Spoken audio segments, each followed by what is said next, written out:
Welcome back to episode 238 of the Hockey Cards Gongshow podcast. My name is Josh.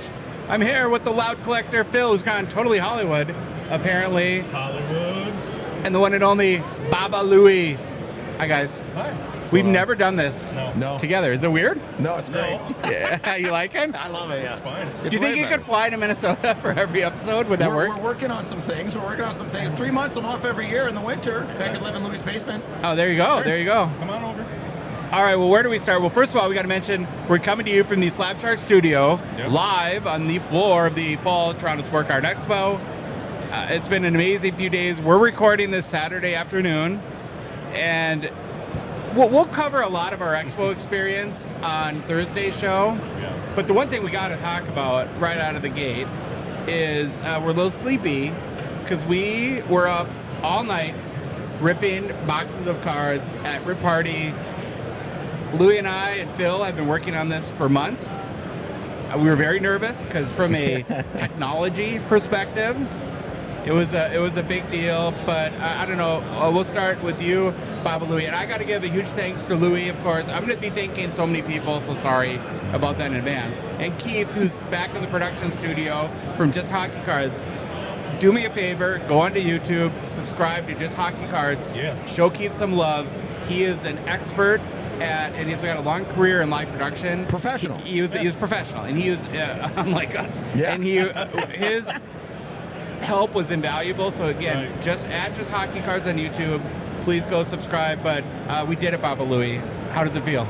I'm glad it went off pretty much without a hitch, man. Yeah. We got lucky. Yeah. Well, did we get lucky? No, All it's not all luck. the I don't know. practice, Dude, we did it Yeah. 20 times in the basement? You got to be good to be Yeah, lucky. well, we did a lot of rip parties. Yes. So it was most everyone's first rip party. It was our 20th, 30th rip 23rd. party, whatever it was. And it's not like, here's what made me nervous about last night is, understandably, we're recording here at the Expo. We did a bunch of testing.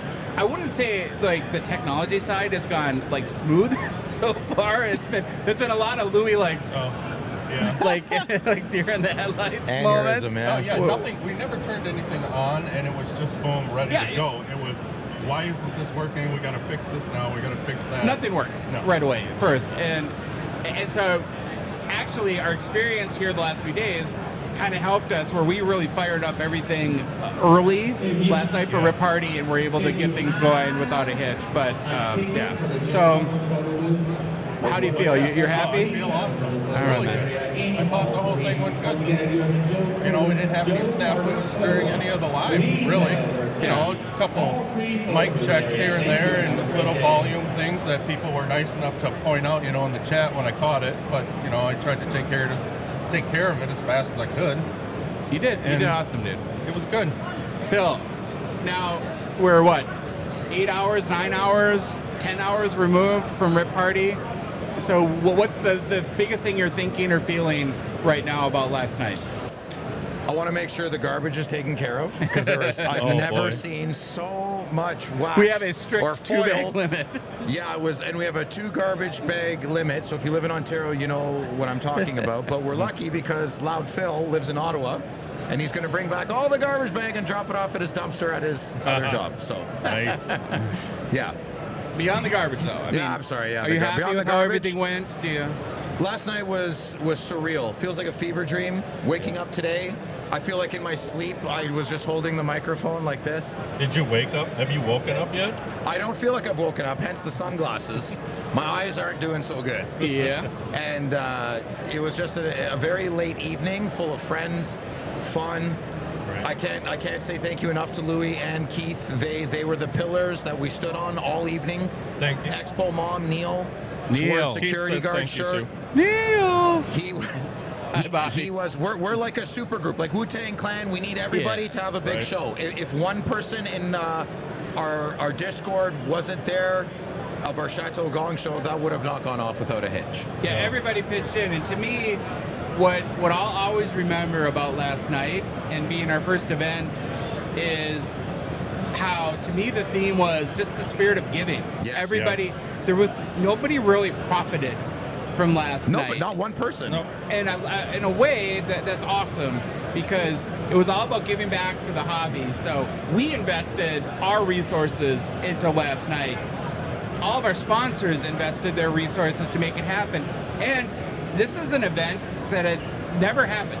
So when you're a sponsor and we come to you and we ask you for help, I mean, that's a big leap of faith Right. that people showed and took in us. And so I can't thank people enough from that. Then we half the boxes we had donated, we gave away boxes for what? 4 straight hours? 4 straight hours. And half of them were donated by just collectors, not companies. Right. That's what I couldn't get over. Well, like being in the middle of it, because you're kind of just going through the motions, right? But when you realize what's actually happening, Yep. we're saying, okay, hashtag for this. What are you hashtagging for? We're giving you the box. All you have to do is turn on your YouTube. Was there ads on a YouTube Live? No, we turned them Oh, off. turn them off. Because I didn't want, I thought that would be okay. poor form. I didn't think of that. Yeah, we turned them Interesting. off. So we thought of Okay. that ahead. Okay, I'm glad someone's an out. That would have been bad. Like if Yeah. somebody That would've been tried to, like, did I win? And all of a sudden it's like a Palm Olive ad. Yeah. So that YouTube was- gets pretty aggressive about that, so it would have happened. Yeah, I didn't think of that. So that if you really think about, I mean, I've never been part of an event. If we can just pat ourselves on the back a bit, I've never been a part of an event with that many boxes given away of No. only hockey. No. Never. So I think, how do we top that? We can start planning for it. I don't know. Maybe What? the audience. Hold maybe on. I don't know if I want to top that yet.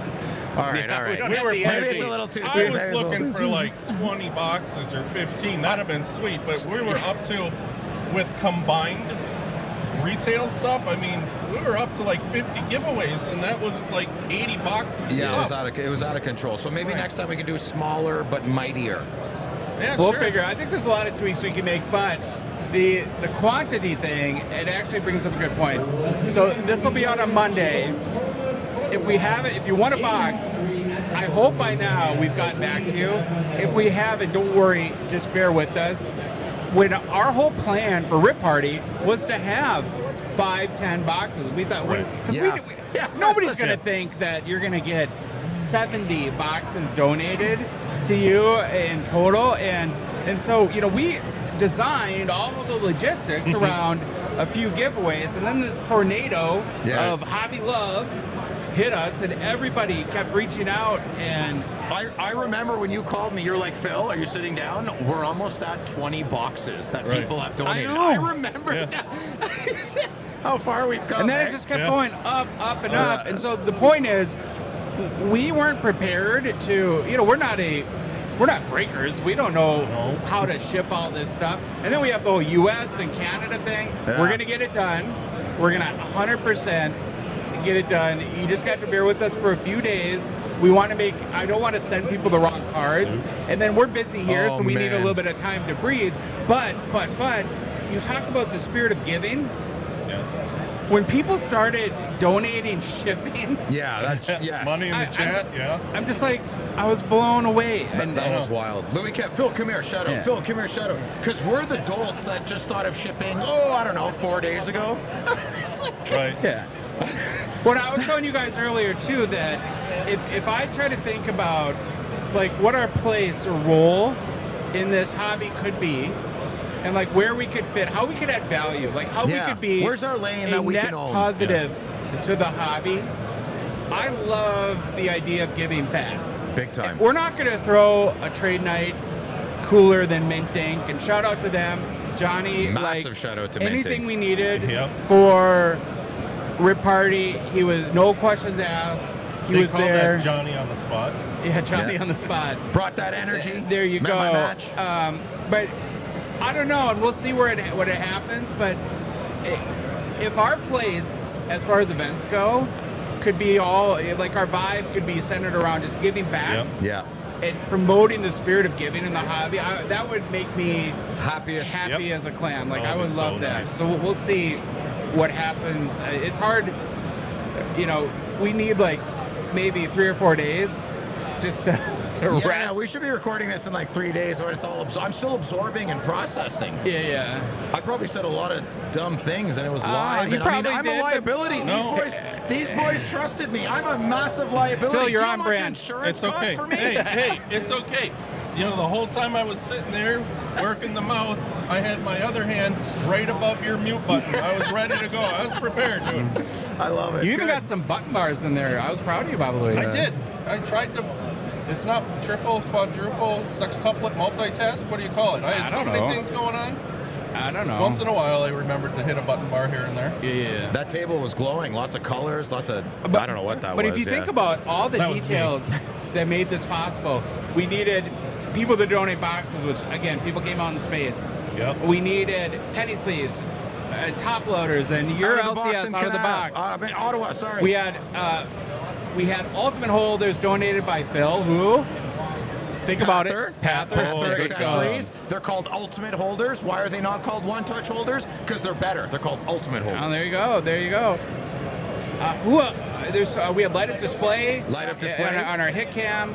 We had every little detail. You know, people. Individuals donating that aren't even part of a business. Crazy like boxes. Anthony, Felix Botvin Collector on Instagram. One of the highlights of the night was we had 2 hobby boxes of 2016-17 Series 1 flagship donated by Mad Dog Nav in our Discord. Just a collector. Oh, he donated that. Both Wow. of them. Shout out to And Mad one of the Dog. boxes. Wow. One of the hits of the night, and Austin Matthews Young Guns. And I'm sorry, I can't remember who won, but I haven't checked many of the messages yet.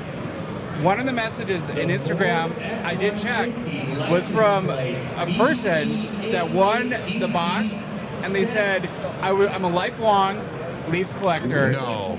My dream has been to have an Austin Matthews Young Guns. Oh. And you guys, and I hit that card last night. Yep. How cool is that? Hockey Card Gongshow, making dreams come true. It's incredible. Well, you've made my dreams come true, Phil. I mean, so. it's not a good dream, but it's his dream, so that's fine. You're more stuff of nightmares, but they're beautiful nightmares. They're twisted. Beautiful and nightmares. beautiful. So I mean, like I said, like if we can do more of this, Yeah. I don't know how we'll do it. Who knows? Whiteboard, we'll brainstorm. Yeah, we'll figure it out. I can't do that long again. It was too long. That was very, Long. very, very long. That's Brad's fault from PSA Canada. He donated too much. Thanks, Brad. And that was such a great story too, Oh, what a get where it was really in remembrance of his uncle Charlie, who was a lifelong collector. Those were all Charlie's boxes, and Brad acquired them, of course, after Charlie passed away. And you know, I did remember to throw one little, you know, thank you, rest in peace, Charlie. And so to have that sort of spirit and beautiful. as part of, I just love the whole vibe of it. And of course, it didn't go off perfect. There was glitches, a couple, but this is a gong show. Yeah. So for us, you know, we're happy as clams. Hey, people got to watch. I was like, as long as we get some video, I think it'll be okay, right? I got to talk about our housemates though. Now at the chateau, and another thing that's really filled my heart today is, you know, we have great friends that we met through this hobby. We've been friends with for years now, and they stay with us at our house. These guys come from all over, from the Salt Lake, California, Philadelphia, Ottawa, Moncton, wherever that is. New Brunswick. And Wherever that is. And everyone to a T worked their butts off last night.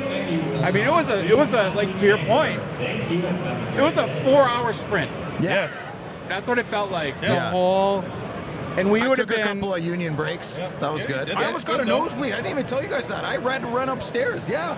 Sometimes my nose gets dry, which is weird because it's like, but I don't My know. son gets that.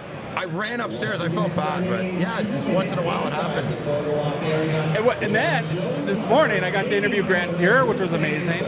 Smaller than I would have thought. I'm sure he hates hearing, anyone hates hearing that. But you know, goalies now have to be 7 feet tall, right? Like that's like Pretty big, the 7'2", new 7'3". And but he was a very sweet guy. I was just so nervous because I knew that I was going to be brain dead, and so I prepared. Like I had no cards. I had written out the questions last week, and then I had our Expo mom, Neil there watching, and he said at one point I did get locked up, like the motor seized. At one point, Josh, when that Matthews was hit, I was looking at you. You were jacked up. You're so red right here, like little sweat under your eyes. I was my like, God. oh boy. Can we talk about, now that we're professional giveaway hosts, Yeah. what about that? We had major hand sweat going on from holding the I microphones. was so embarrassed. Everyone that kept walking into the house, they're like, Phil, good to see you. I'm like, oh man. You're that and guy. I would tell every person, I'm sorry, my hand is sweaty from the microphone. And they would look Yeah. at like I made it worse. You know, I made it awkward and horrible, but then You know, the saddest okay. part is, it's such a blur. I'm having a hard time recalling even the biggest hits from last night. So I know that we hit the Austin Matthews Young Guns, which is amazing. We had some really nice hits out of Platinum, I feel we got like. Bedard, Pondo, Grant. We had no hits all night, and then Grant, professional breaker, GP Sports, major shutout. Yeah, Even though major shout. Thank you, Grant. I invited Grant as a friend because Yeah. he is a friend first, but he stepped up and donated another box of Ultimate. So I mean, he was amazing. And then we got a Bedard Retro Rainbow. I know that there's a cool Mario Lemieux card that was earlier from Ole Lefse? from Jeremy Anthology. was there. Yeah, Jeremy said, Ole Lefse. Oh, they left. What else? I don't. Don't ask me. Oh, there was a. Patrick Kane, Young Gun. Oh, there's yeah, a- the Patty Who we Kane. actually don't know. Let's be honest. We don't know who has that. We have to go back and watch the video. Yeah. Should I not say? Yeah. Thank God everything's recorded. That's the only Yeah. card we don't know, though. But there is also I mean, he's a good young player. That is it. David Urasek from Columbus. Is that how you say his name? A Future Watch inscribed. We had that. Oh, that is right. Yes. Cutter Gotcha. I think we got like 3 Cutter Gotcha Young Guns. Really? I think so. Oh, 2 wow. for sure. I'm A just lot saying of the 3 to make it SBA sound boxes better. had 3 autos in them. Did you notice that? Yeah, what was that? 3 auto Sylvain. I've never seen a worse box of hockey cards in my life than Oh, we're Sylvain's going there. metal. Let's talk about Sylvain. It was bad. Sylvain's Bad. turn. We didn't let him touch the rest of the boxes the rest of the night. Sylvain's here over at the Slab Sharks booth. He's Yeah, willing he's to right open here. He's right on that side. for $15. He'll open any box you want, but I don't think you want him to do it. Probably not.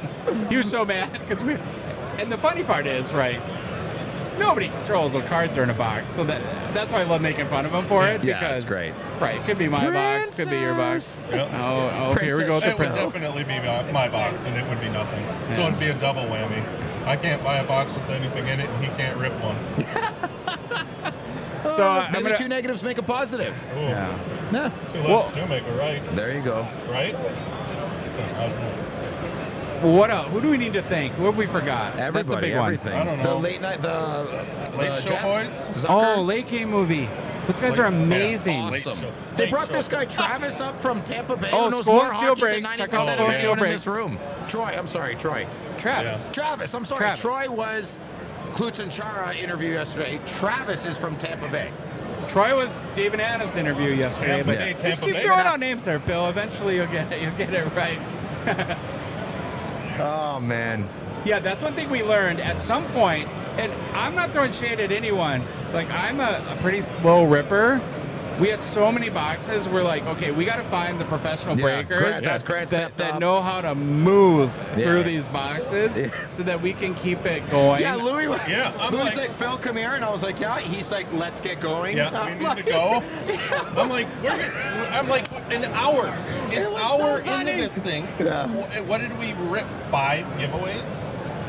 Yeah, In it an was pretty hour. bad. Yeah. I was like, he didn't blink nothing. This He's isn't like, gonna let's work. go. We gotta go. We gotta go. I didn't know that, but what stood out to me, or what I should say I remember, is we're like 2.5 hours into it, and Expo Mom Neil gives me the old come here, and he points, and it didn't look like the pile of giveaway boxes was not any smaller than when we started. Yeah, it didn't dent him, man. And I was like, oh my, we are not That's sleeping tonight. Brad's fault from PSA Canada. Yeah. Blame him. Send him your slabs. Get your cards graded with Brad at PSA Canada and yell at him. Yeah. You give away too much.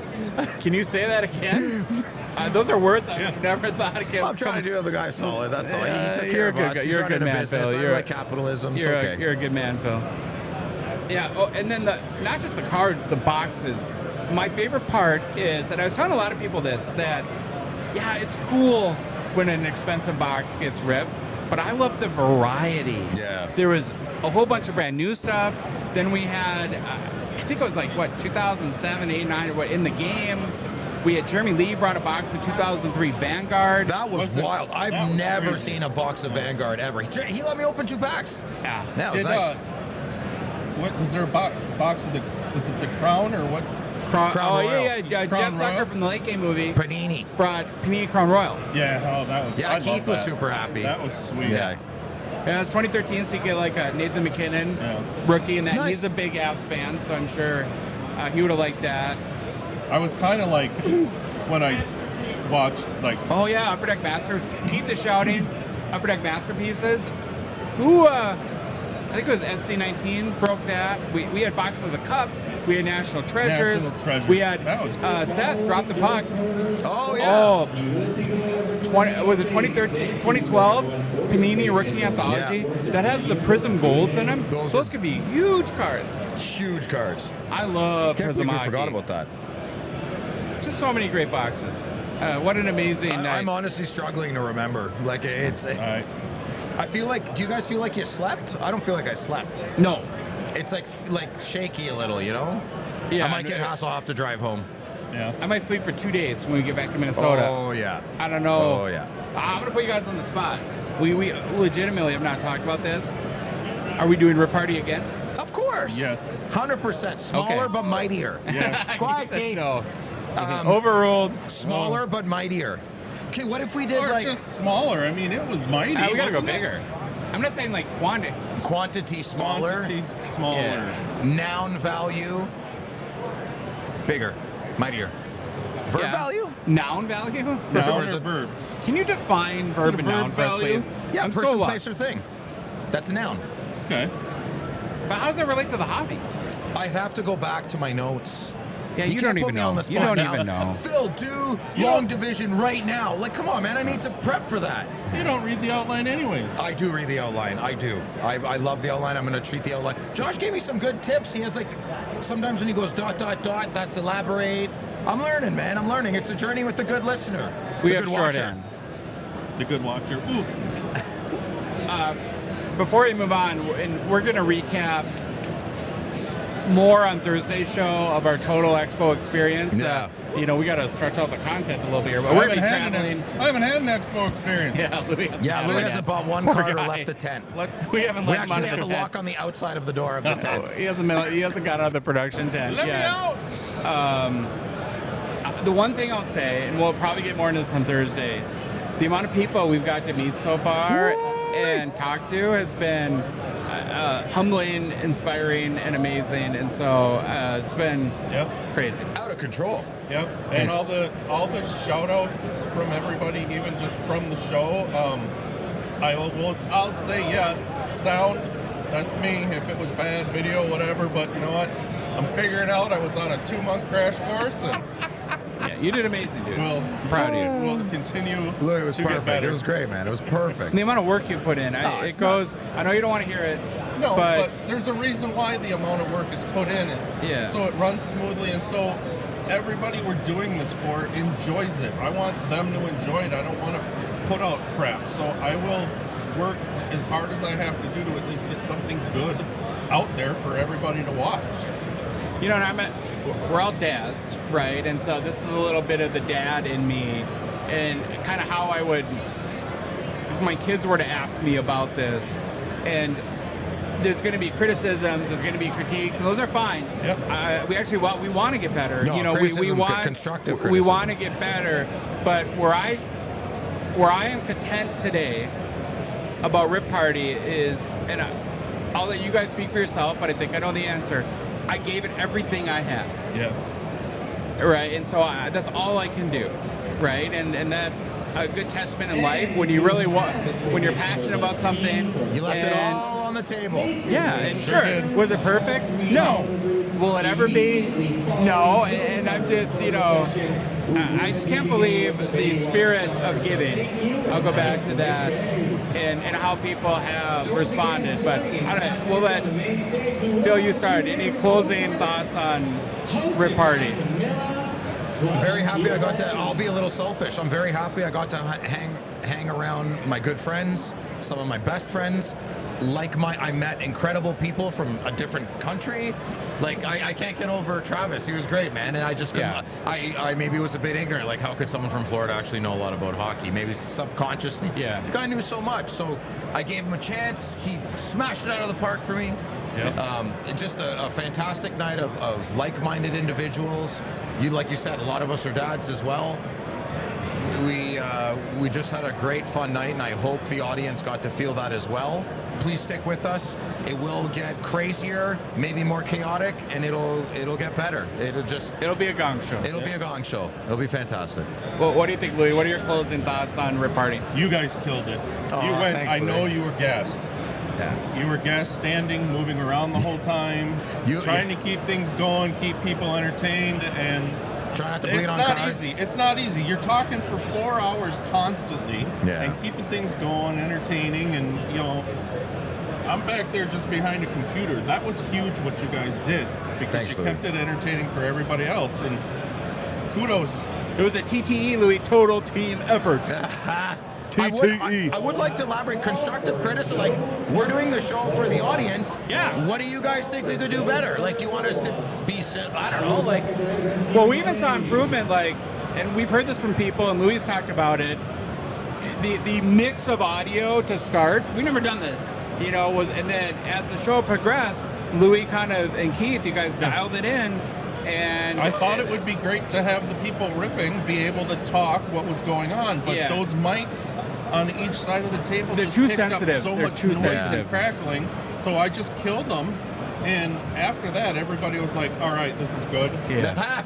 I'm like, okay, well, Hey, good. You did. That's good. it was awesome. Or maybe like, I don't know, like would you guys want to see a bubble hockey tournament for a box of the cup or something? Like, oh yeah, bubble hockey. we could do a tourney. I don't know. I could run down the street in my Speedo backwards at -40 for a dare. I wanted to bring bubble hockey so bad, and we had to rent a car specifically for it, number one.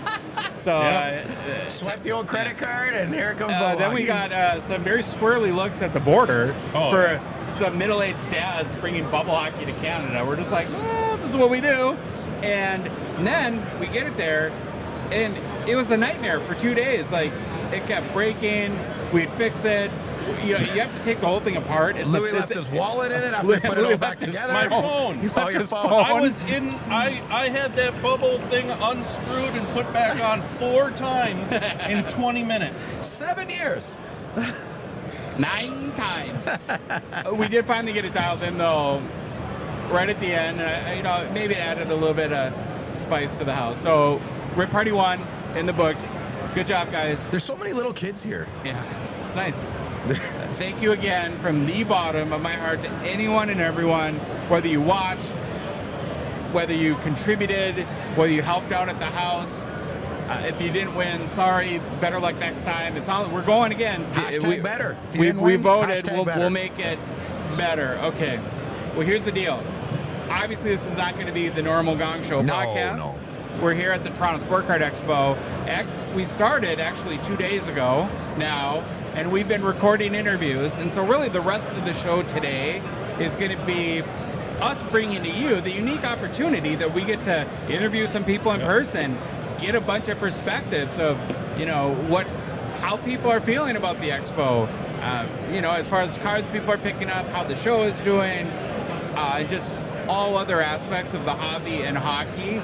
And so from here on out, we're just going to kind of roll through a bunch of those interviews back to back, and then we'll come back at the end and wrap things up. Yep. And then again, like I said, on Thursday's show, we're going to go much more through the our show experience. We're going to show our pickups and talk about all that good fun. But like I said, today we just wanted to bring everyone, some of these amazing conversations we've been able to have, and then, of course, talk about Rip Party, and at some point tonight, fall asleep, because we all need it. Yeah. All right. Power And through. we don't even know yet, because we haven't got that far with our first interview. So we really hope you enjoy this conversation with somebody pretty special. Yeah, we're going to go find someone. Yeah, we'll both find out at the same time.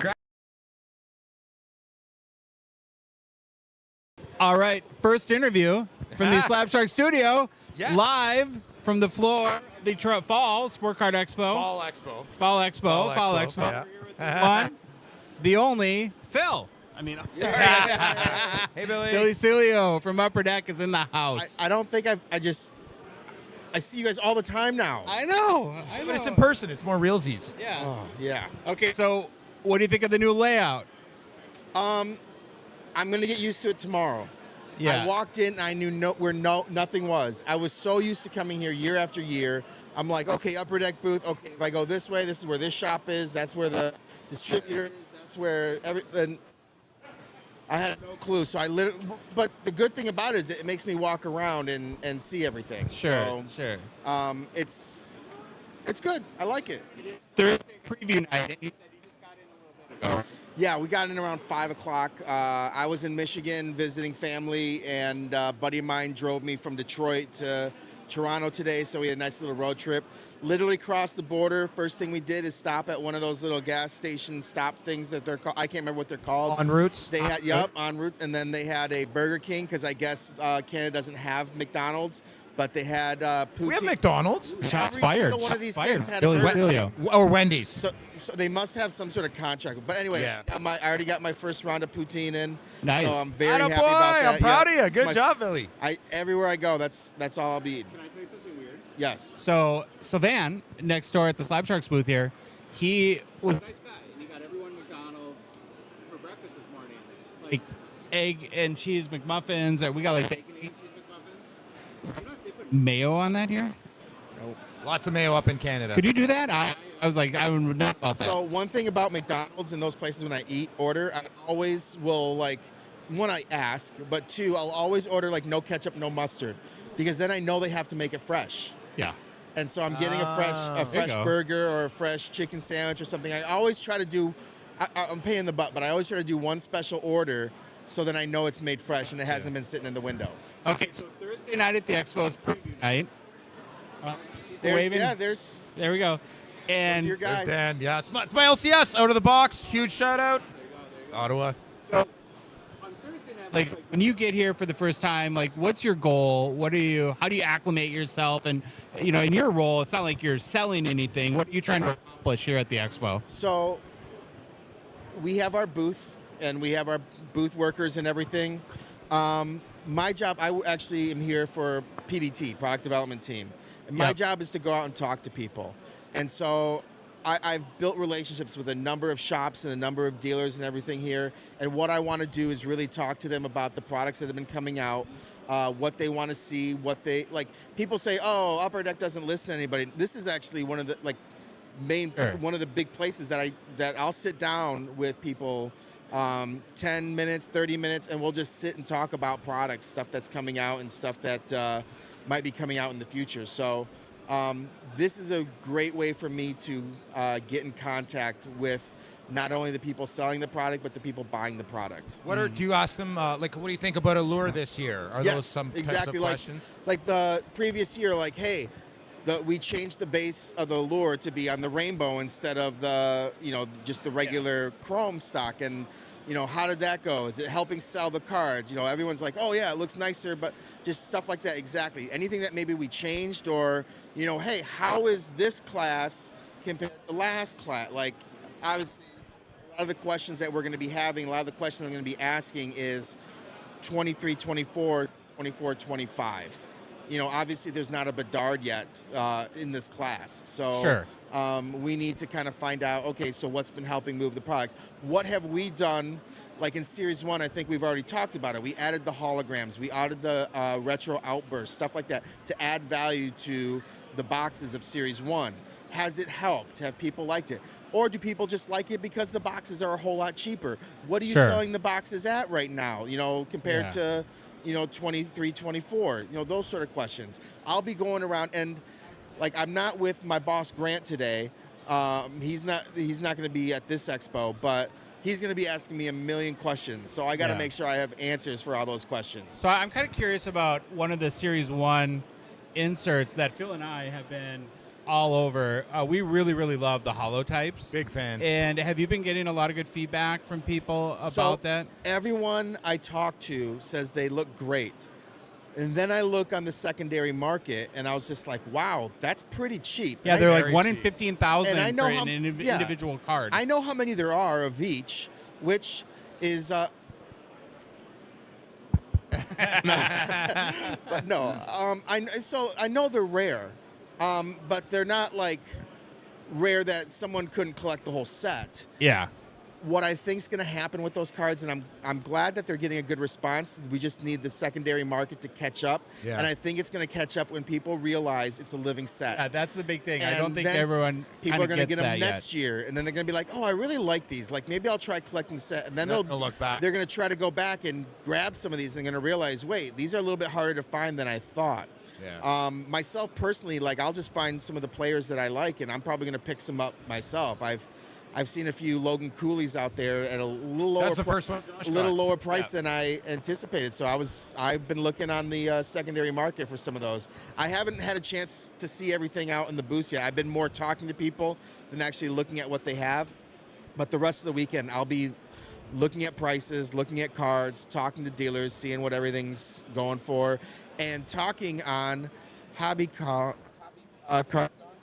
Yeah. The Hockey Card Gongshow, your favorite, your seventh favorite podcast to listen to on Wednesdays. Here's Is that what what I you like. said? I like the fact that you have stickers, because I know stickers are a big, Well, you complained a big about hockey that thing. So Billy, you can Nope. have any. I already of them. have one. It's in my Okay. box right here. When you parked the car, I was actually outside. I put some on your bumper just so you make sure that you know. No, we love you. I was with Baba Louie, and we were trying to figure out which one I should take, and someone lied to me and told me that the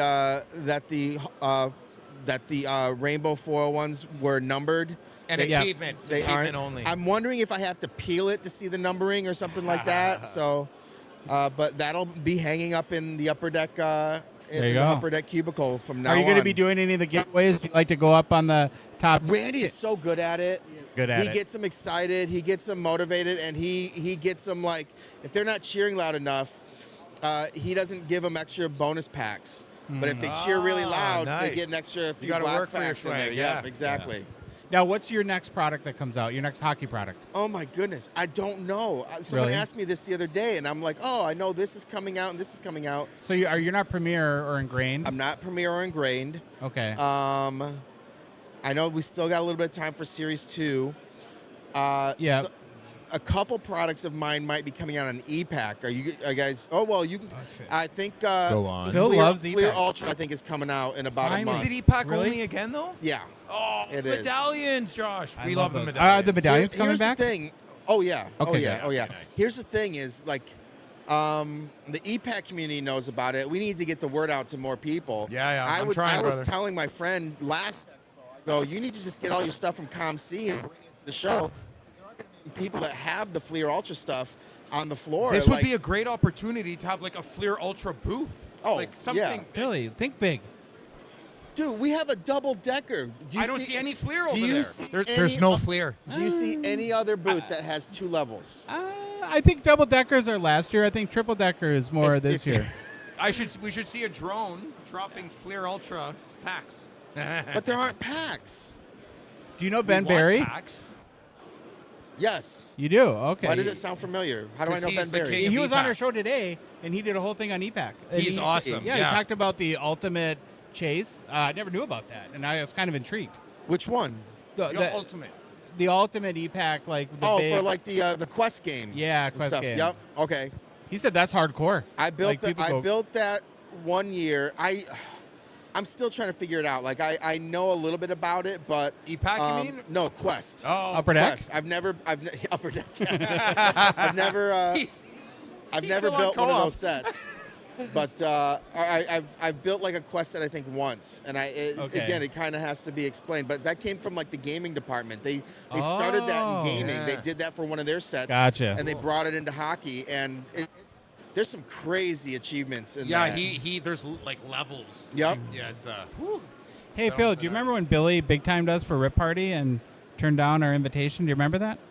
Yes, I do actually, Josh. Yeah, because think he remembers? someday, my only goal in this hobby is to be cool enough to go to dinner with Billy Celio Oh. on the big brass? We gotta have goals. We gotta have goals. I think that's a good goal. Hey, we'll get there if we keep working hard. Are we on the right track at least? You've started with lunch.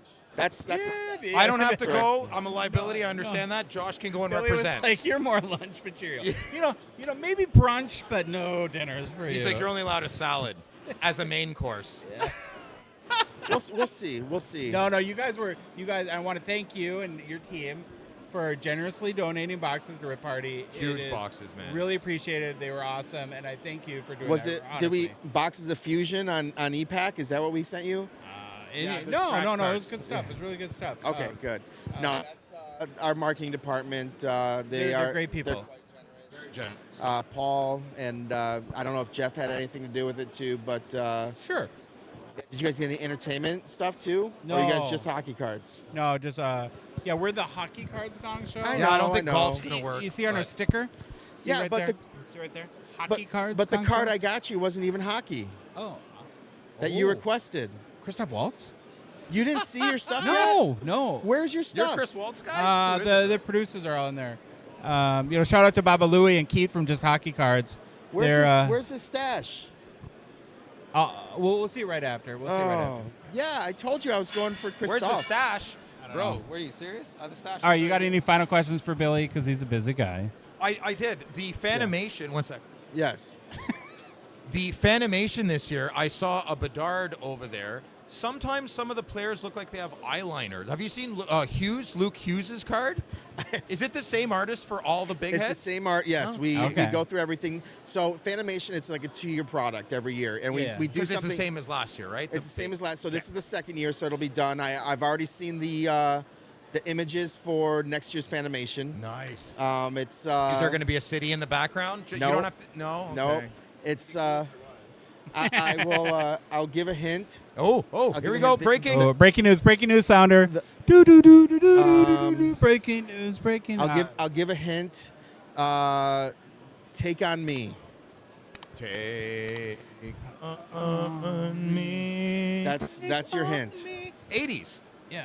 80s. Oh, it's the stop animation, like the pencil drawing, sort of. Oh, We got some time. Yeah. We're a year He just away. probably got his copyright struck. by that, by We're a the way. year away. Okay, so I have another question. So if Bedard wasn't in Fanimation last year, but he's in this year, is that his Fanimation rookie card? No. Okay. No. I saw a good price. I'm All right, trying. good try. Yeah. No, that's all. Good try. I think it's a fun rare card. It's a fun those rare are card, super. yeah. Those are super They're rare. great, Again, yeah. like Would you some of our rare cards just aren't getting the same.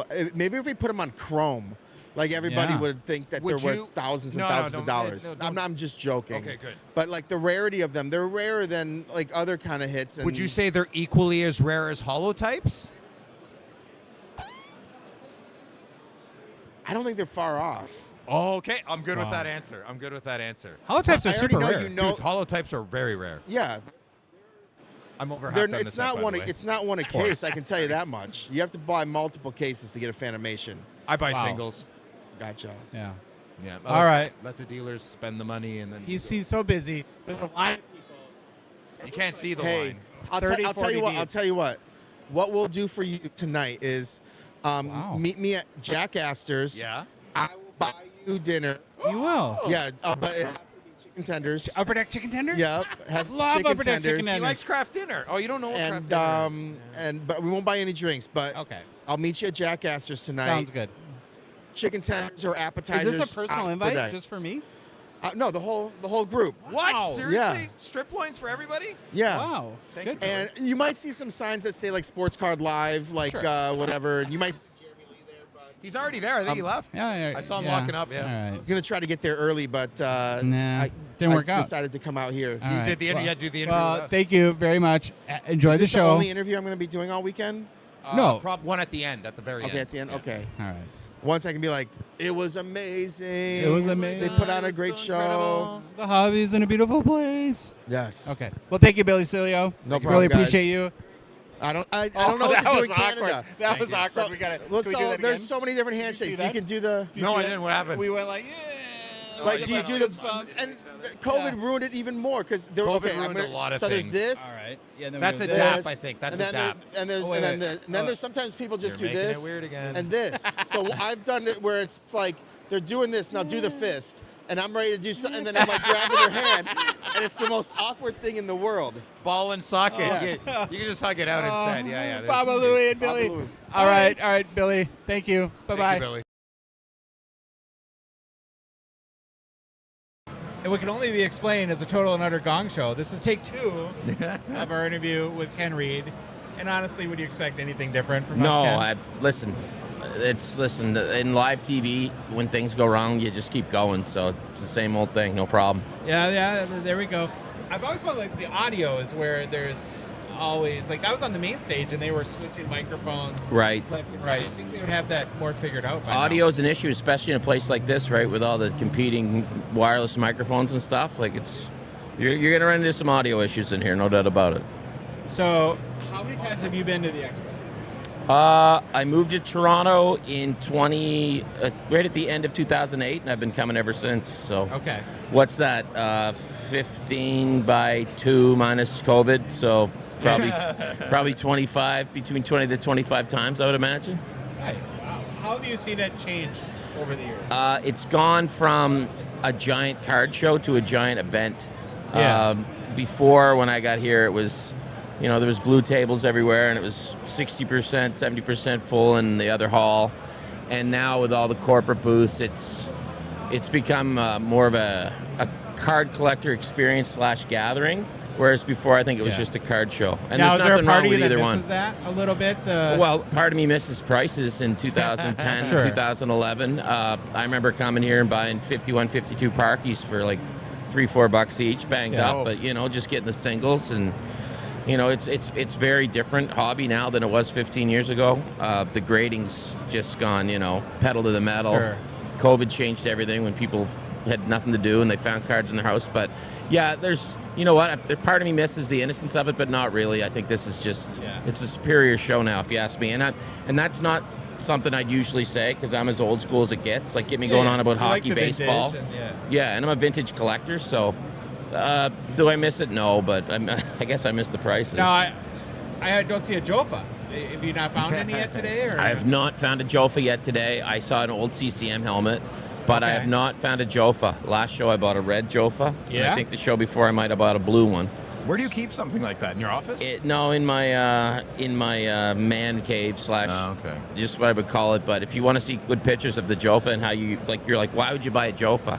I'll name drop. So my buddy Colby Armstrong had to come and do a broadcast in Toronto a few weeks ago, and Army couldn't get a hotel because he didn't know he was coming to the last minute. So he stayed at my house. So we drank beer and each wore a Jofa helmet and watched the hockey game. That's amazing. Yeah, here I'll dig up the picture. It was pretty epic. We gotta see. Absolutely. And Colby was into it too because he was psyched because he was wearing a Gretzky Jofa, and then he took a picture with the Wayne Gretzky rookie card. And from time to time, he works with Wayne Gretzky on TNT, so he was pretty sold on that one. Is he into hockey cards at all? Colby's not into cards. I think when you play, that kind of just goes to the wayside. But it was funny because he was at my house and I showed him a card I had of him and stuff like that. And he's one of your best buds, eh? He's a great buddy, yeah. And my son Jacoby was hauling out his cards, showing Colby what he had of Colby. He's like has a Colby Armstrong Atlanta Thrashers jersey card.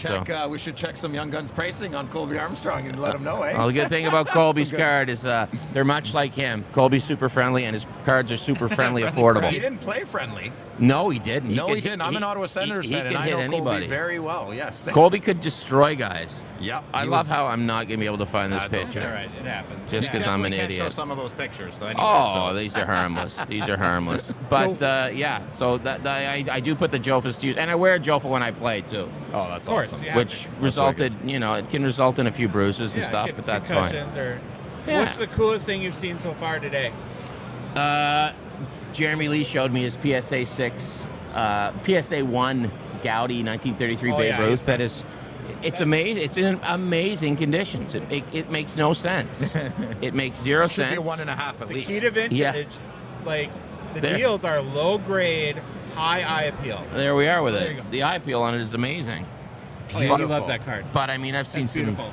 There's a guy in the back with just a tray of sticks that I want to look through, which I'm kind of intrigued by. So do you have a stick collection? Not really. The best stick I have, I'm buddies with a guy that used to play, and he had a very unusual curve. and so he brought me one of his sticks, which I quite enjoy. It's Okay. super weird, but it's super fun. So I always kind of collect things that just kind of stand out to me. And listen, look, I'm juvenile. There's a card of Dick Kenworthy that I bought. Excellent. And of course, the first thing I did was text that to Colby because he finds that as funny as I do. So I just kind of collect whatever makes me happy. That's Is there, kind of what is I there do. a memorabilia? Are you a bucket guy more? Yeah, I'm a There we bucket. go. So there's There we Army. go. There's Army with There we the. go. He doesn't age, eh? Which, Show the which camera. camera am I going to show that to? Right there. There's Nice. Army and the Gretzky Jofa Nice. with the Gretzky rookie. And there's me and my Family boys. shot, Yep, yeah. the kids have helmets on. And there's a video of me and Army just sitting down, watching a hockey game, Oh, that's pans awesome. through, and there we are in our Jofas.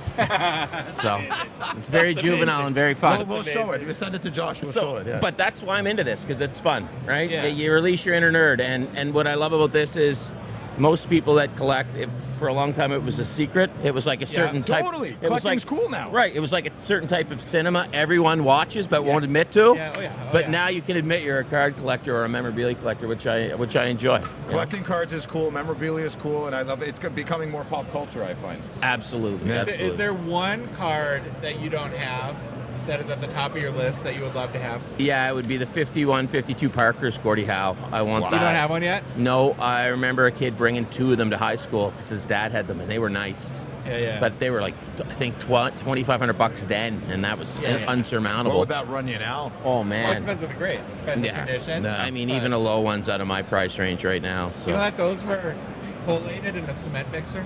Yeah. really, Like that's how they Yeah, mixed them it's up. crazy. So to find one in a great condition would be impossible. is that why they look so pasty on the back and I stuff don't know. like that? That's what That's amazing. my card is concrete on it. But yeah, you used to come here. I remember like when I said I first got here, getting a Doug Harvey, an ungraded, way off grade for next to nothing, and it was. But yeah, I mean, I buy collections too, so I get them that way. And what I basically do is if I buy, if there's one good card in it, and that's enough to kind of, pay for the whole thing if you get it graded and stuff, and then you keep the rest. You started a YouTube channel for cards, didn't you? I have I got my Instagram. I'll open packs. Yeah. And then my sons, it's funny, they wanted to start a channel opening packs with Dad, so it's called Ken Reid and Sons. I think our last video got 15 views. You know so some we're getting guys there. in the industry now, so Yeah. Ken, we might be able to hook you up. You can teach me some expertise. On broadcasting. Yeah. You Yeah. know where to come. We could trade. We'll teach you. Yeah, so what I like to do is rip open old packs of junk wax and just drop random facts on the guys in the pack. Oh, yeah. So I do that on Instagram. So They're brilliant. And you've done it like with your kids' hockey team and kind Yeah. of introducing them to 90s junk wax. No, I love those videos. Are you so among the broadcasting community? If let's say Darren Detition, I know different network, he's like, oh, I have a question about hockey cards. Would Gino be like, I know a guy, and then Ken Reid's guys, the guy? Are guys, you the guy? God bless you, Dutchie, miss you. Guys will ask me. I'll get calls. What's this worth? Today, a friend of mine, he was playing in the Eric Lindros Celebrity Hockey Classic for Easter Seals. Awesome event. We raised $747,000 last night. Way to go, Wow, Biggie. holy crap. Wow. And he brought up a box of his childhood cards, and he said, "Are these worth anything?" And I'm like, I can give you $60 for a few beer for them. That's all they're worth. He's like, just take them. So they would end up in the dump. But yeah, during COVID, when things got crazy, people would reach out to me on Instagram. What's this worth? Who can I sell my collection to? And I said, well, if you're interested, I'll buy. If you're local, so I bought a couple collections that way. Nice. And if not, I'm always happy to steer people in the right direction. Because that's the one thing about this, right? Like, if you're honest in collecting, you're going to win in the long run. If you're just some fly-by-nighter, You get exposed quick. you get exposed. Maybe not Yeah. quickly, but It won't medium. last. Are you It won't listening, last. Phil? He's Yeah. teaching you. He's teaching Yeah. you. I know. But I unloaded some tall boys today, and the guys were super honest. They said, what do you want? And I didn't want to give them a crazy figure. I said 250. They go, that's a little low. So that's cool. I That's like good, that. yeah. And I know I could have went in a little high, but that's Yeah, not yeah. my style. I'm like, just, let's Keep the machine moving of awesomeness, right? Listen, I got my dollar out of it. You double it, get your dollar out of it. I'm cool with that. Yeah. Okay, I got a hockey question for you, and I admit I can't grasp the whole big picture meaning of this, but we've been really busy. But I saw the headlines that the NCAA in the U.S. voted to allow CHL players to have college eligibility. What does that mean? To me, it's the biggest story in hockey in years. I think Really? this is absolutely massive. So, to put it in simple terms, if you stay in a major junior camp for over 48 hours and don't pay your own way, and say you suit up and play 2 games for the Windsor Spitfires, up until, well, this is approved, the NCAA considers that pro. Yeah. Because the Windsor Spitfires will give you like 60 to 100 bucks a week to pay you to play, for your lodging. So NCAA is always considered major junior professional because of that. But now with the name, image, and likeness, the NIL stuff going along, how can they look at somebody and go, oh, you can't get 85 bucks a week when some guy's playing football for Alabama making whatever. Yeah, it's not matching. So a couple players have committed to U.S. colleges. There was a lawsuit out there, but now it's basically gone through, and now it just needs kind of the final stamp, and they think by August it'll be good to go. The ramifications in hockey are going to be massive. What's going to happen to major junior? Are guys going to play up till 18 there and then go play college hockey? Are guys going to leave college, go to major junior? What's going to happen to junior A? I mean, the feeder system for NCAA hockey is the USHL and junior A in Canada. Well, now you just saw a kid from the USHL going, I'll commit to London, but I'm not going there unless they get NCAA clearance. So now, instead of playing in the USHL, they'll come and play major junior in Canada. What's going to happen to Canadian college hockey? Because in most Canadian colleges, it's called U Sports here. How do Canadians feel about this? Is it? I think it's awesome. Most think it's good. I think it's more freedom for the player, which is good. But so if you're playing Canadian university hockey, let's say you played 4 years in the dub. Well, for every year you play, they will pay for a year of Canadian university. Well, what now if you're going to, say, Acadia or the University of Alberta, you're there for your second year, but you're a super player. Maybe Michigan will say, why don't you come play for Michigan? Maybe they leave the Canadian college. What happens to junior A? I was speaking to one junior A coach, and he says he thinks junior A is going to go back to what it used to be, which used to be local guys going to major junior, and guys getting cut. But I think it's gonna be really rocky for a while. Like when I saw the news, the first thing I did was tweet out the "Boom Goes the Dynamite Kid." Yeah. Because to me, this is a major shake-up, and I think it's going to take a while to everybody kind of figure out 3 just to what 5 it is. years maybe for the dust to settle. Yeah, I don't know how long it's going to take, but there's going to be some weird moves, and you're going to be like, whoa. Do you think that this is a move that could help? I don't know if I'm just looking at the world through rose-colored glasses, but I see this as a move that can help the popularity of hockey in the U.S. Yeah. By feeding. Because, one thing, we're very passionate about our universities, and when we have good teams and we see stars coming through, that my hope is that it kind of elevates the game. Now, for me, I'm an alumni of University of Minnesota, so hockey's not... Yeah, you're fine. We're fine to begin with. Yeah. I just see a whole bunch of talent now coming into our university. Well, I mean, it's funny because my little guy over there, it's funny, he always says he wants to play in the OHL, but now he says, well, I can do both, Dad. And so he plays, I'll drop it, he plays AAA here in Toronto, Don Mills Flyers, all that crazy stuff. So he has goals, who knows? He'll probably end up in beer league like all of us, which is just fine. Can't go to Michigan or Wisconsin. There you go.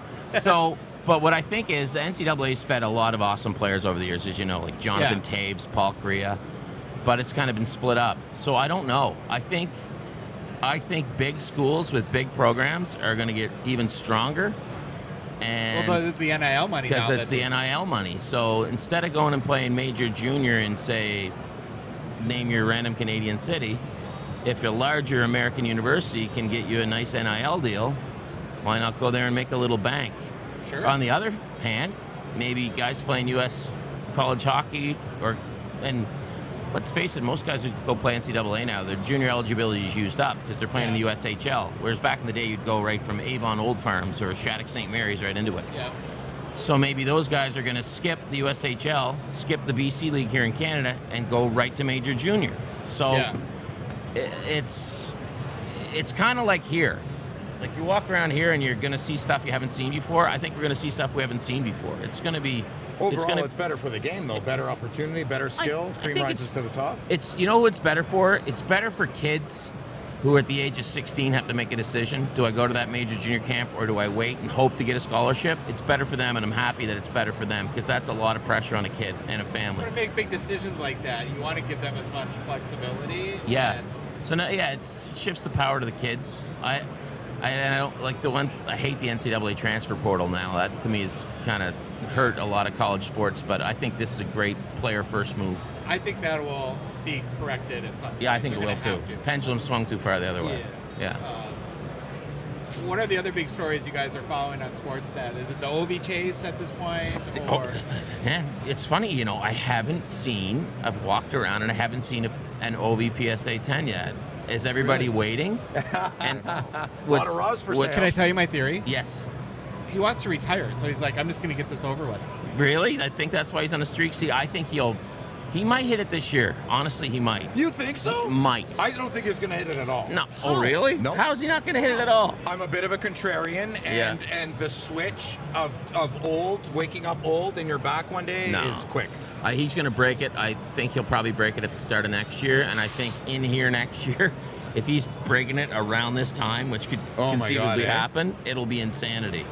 Does that change his status like all time when he does in your mind, or is the die already cast for there? I think it's funny because hockey's a sport where we judge people not only on their individual accomplishments but championships. Yeah. I don't know if other sports are necessarily like that. So when you look at the points Wayne put up, plus he got 4 cups. You look at Sid, he hasn't put up as many points as goals as Obi, but if you ask 9 out of 10 people in this room who's the better hockey player, I think they'll say Sidney Crosby. Yeah. Sure.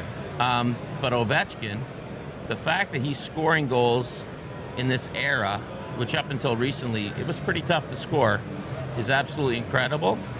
The other stunning thing about Gretzky is his last 50-goal season, I believe, was his first season with the LA Kings, and then he never scored 50 again. So he got a lot of goals in a very short period of time, whereas Ovi's been more spaced out.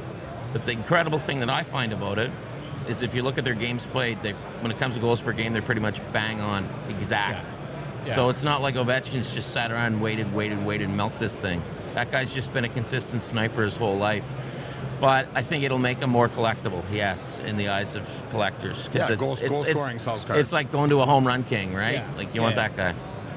All right, of all the rookies this year, if you had to collect one of them, which one would you be most interested in collecting? Well, it's funny. I was talking to my kid, and a friend of mine was talking to us too, and we're like, what you should do with that hot rookie card? Sell it. Because, we saw it happen to Bedard. We see what happens with most guys. I find Lane Hudson, I'm not saying I'd collect him, but I love his ceiling. I find him very intriguing. Shimmy shake. Yeah, shimmy shake. I spoke to a scout who told me he is the Johnny Gaudreau of defensemen, which I absolutely loved. I thought that was the coolest thing. He's like Johnny Gaudreau, but a D, because they're both small. I think his IQ is off the charts, so he's the kind of guy I really like to watch is a Lane Hudson. And the way a defenseman can control a game, I think, is very very underrated. Would he too. benefit if they send him down for a bit? I don't think so. I think Montreal's, they're going to have a tough year, and then it's growing pains. Let him learn on the job. Go through the mud, right? I think he's just got an absolutely fantastic head coach in Marty St. Louis, and I think Lane he's young.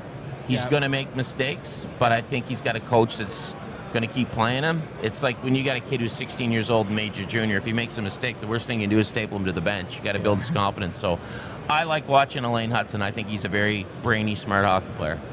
All right. Any final questions for Ken? I was going to ask for you, do you think the Wild are the real deal this year, or is it just classics, good start, and tank for the rest of the year? I don't know who's the real deal. Listen, I think there's 32 teams. I think 27 of them play the same. I think the 5 who are different are ultimately going to be there at the end. Yeah. It's so tough to win in a 32-team league. To answer your question, no. I'm predicting an Edmonton-Toronto final. And a lot of people. Are you going to tell me Kaprizov's leaving too? No, I'm not going to tell you that. And I think a lot of people that are down on the Leafs right now have to realize that they're going to frustrate you this regular season. And I'm not a Leafs fan. I live in Toronto. I'm not from Toronto. You heard it here. So this is my objective opinion, and anybody who's watched Sportsnet over the years knows I'm pretty honest, I'm pretty blunt, and I, for years, have said the Leafs are built for the regular season. They will go nowhere in the playoffs. They are not a playoff hockey team. I was right. I might be wrong about this, but I think they're learning under Craig Berube to play the right way. There's going to be growing pains. They've seen the growing pains so far, and their back end is legit. Their back end is heavy. It's built for playoff hockey. If they can get a guy like Stolarz who continues to play well between the pipes, they should be okay. But I think that's my frustrating thing with hockey, is 27, 28 teams look the same. The 4 that are different are the ones that are there at the end. Like what was different about Edmonton last year. They were dynamic. They could turn it on. What was different about Florida? They were a gang. If you touched one of them, you were in Yeah, trouble. they're a gang. Yeah, and the I gang love won that. in the end. All right. Well, good luck. Find some bangers. Hopefully you find a Jofa. Yeah, I hope so too. Yeah. All right. Well, thank you, Ken. Thanks, Really guys. All appreciate right, you. pucks and deep. Here we go. Quick start.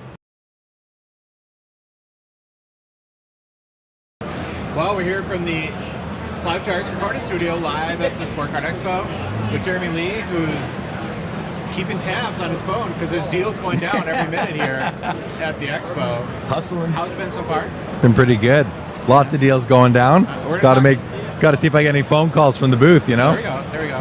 Well, last night was another very successful Sports Cards Live networking event. Upper Deck again chipped in and bought. We had Upper Deck chicken tenders, which is the hit of the Expo always every year. So, did everything go according to plan? Were you happy with how it all turned out? I was beyond happy because last time we did it, we had a packed room, but there weren't enough servers in our area. They doubled the staff. They were very attentive and quick to serve and deliver food and take drink orders and all that. So it was great. I heard from many of the people that came that the service was great. So that was nice.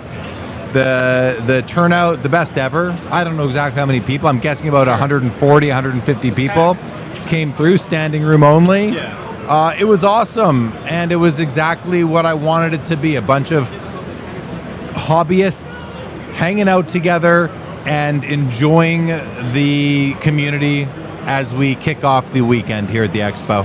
I had the best conversation yesterday of all the events. It was awesome. Mission accomplished. You had the best conversation It there? was great. Yeah, the He was layout, it looking was in awesome. the window and he talked to himself for 40 Yeah, minutes. what did you have to say to yourself, Bill? Were you loud? Well, I was busy eating chicken wings as you caught me as well. Yeah. Yeah, it was a good time. I'm glad you guys came. Everybody, it was awesome. So, we had the preview night last night, but now really today, it's Friday. It's when the show kind of hits full speed. What's, not from a dealer perspective, how's it been so far? It's been good. It's super busy. Like, it's actually crazy how busy I'm finding it here as far as how many people there are. The deal flow has been steady. It's Okay. been good. I've heard from a lot of vendors that they're having great shows. A couple of vendors told me, yesterday they had even the guys set up next to me who aren't selling cards, they're doing like pre-grading reviews and they submit. I saw he's got like an electron microscope or like some like Hubble. Oh, that's what it telescope. is? Oh my gosh. Yeah. That thing is like real deal. Yeah, he told me that he actually yesterday had like met his quota for the weekend. So Wow. yeah, and I've heard from other vendors that it's just been great. Now, in some of the shows in the past couple of years, like coming out of the pandemic, we've had some like dealers saying, there's been a lot of people, but not a lot of cash, people trading. Like, what are the deal flows looking like? Is cash being spread around, or is it a good mix of trade and cash? Yeah, What's it been like? I'd say it's been a mix. There's been cash moving both with me and my booth mate, Yeah. Sam. Yeah. We both done cash deals. A lot of people are asking, will you trade? Are you buying? Will you do cash and trade? I always say yes. Yeah. Let me see what you have. And then the one guy says to me just now, he goes, well, I don't know what you're looking for. I go, of course you don't. You're not in my head. How could you know what I'm looking for? Let me see what you got. So I look through his cards, and you hope to get some deals done as often as you can. But yeah, it's been a mix of trade requests and just people buying cards straight up for cash. Okay. Have you had the opportunity to walk around and scope out any tables? Unfortunately, I have, and I say that because every time I leave my booth, I come back to my booth, $500 lighter in the pocket. I've done some damage out there on the floor. I think I've spent more than I've sold, which is sometimes very good. I got to slow down on the spending and now focus more on the selling. What are you finding that's really piquing your interest? Like, what is Jeremy Lee into these days? Auto patches, hockey auto patches. I picked up a nice. So you guys talk a lot about modern products, current products. I love auto patches. I do not love non-game used patch autos. So that keeps you away from rookies. Exactly. So what did I find today? I found my very first ever, I think, Austin Matthews auto patch. It's a second year SP Authentic limited auto patch out of 10. game used patch on card auto, number 10 of 10. Beautiful design, nice and clean. Exactly what I love. And I got it for probably 20 cents on the dollar, what I would have had to pay for a FWAP, for Future Watch Auto Patch. FWAP, which isn't even game used. Why was it so cheap? Because it's second year. It's not rookie. Because the hobby puts so much more value on rookie year cards. And I mean, we're not talking about just a simple rookie card. Like, obviously, a Crosby Young Gun is worth more than a second-year base card from Flagship. Yeah. Matthews, McDavid, Bedard, it all applies. But when it comes to a memorabilia card, a second-year card to me is that much more interesting because the embedded memorabilia has seen game action. And that's what I attribute value to. RPA with photo shoot jersey versus game used second year. Does he have a mustache on the card?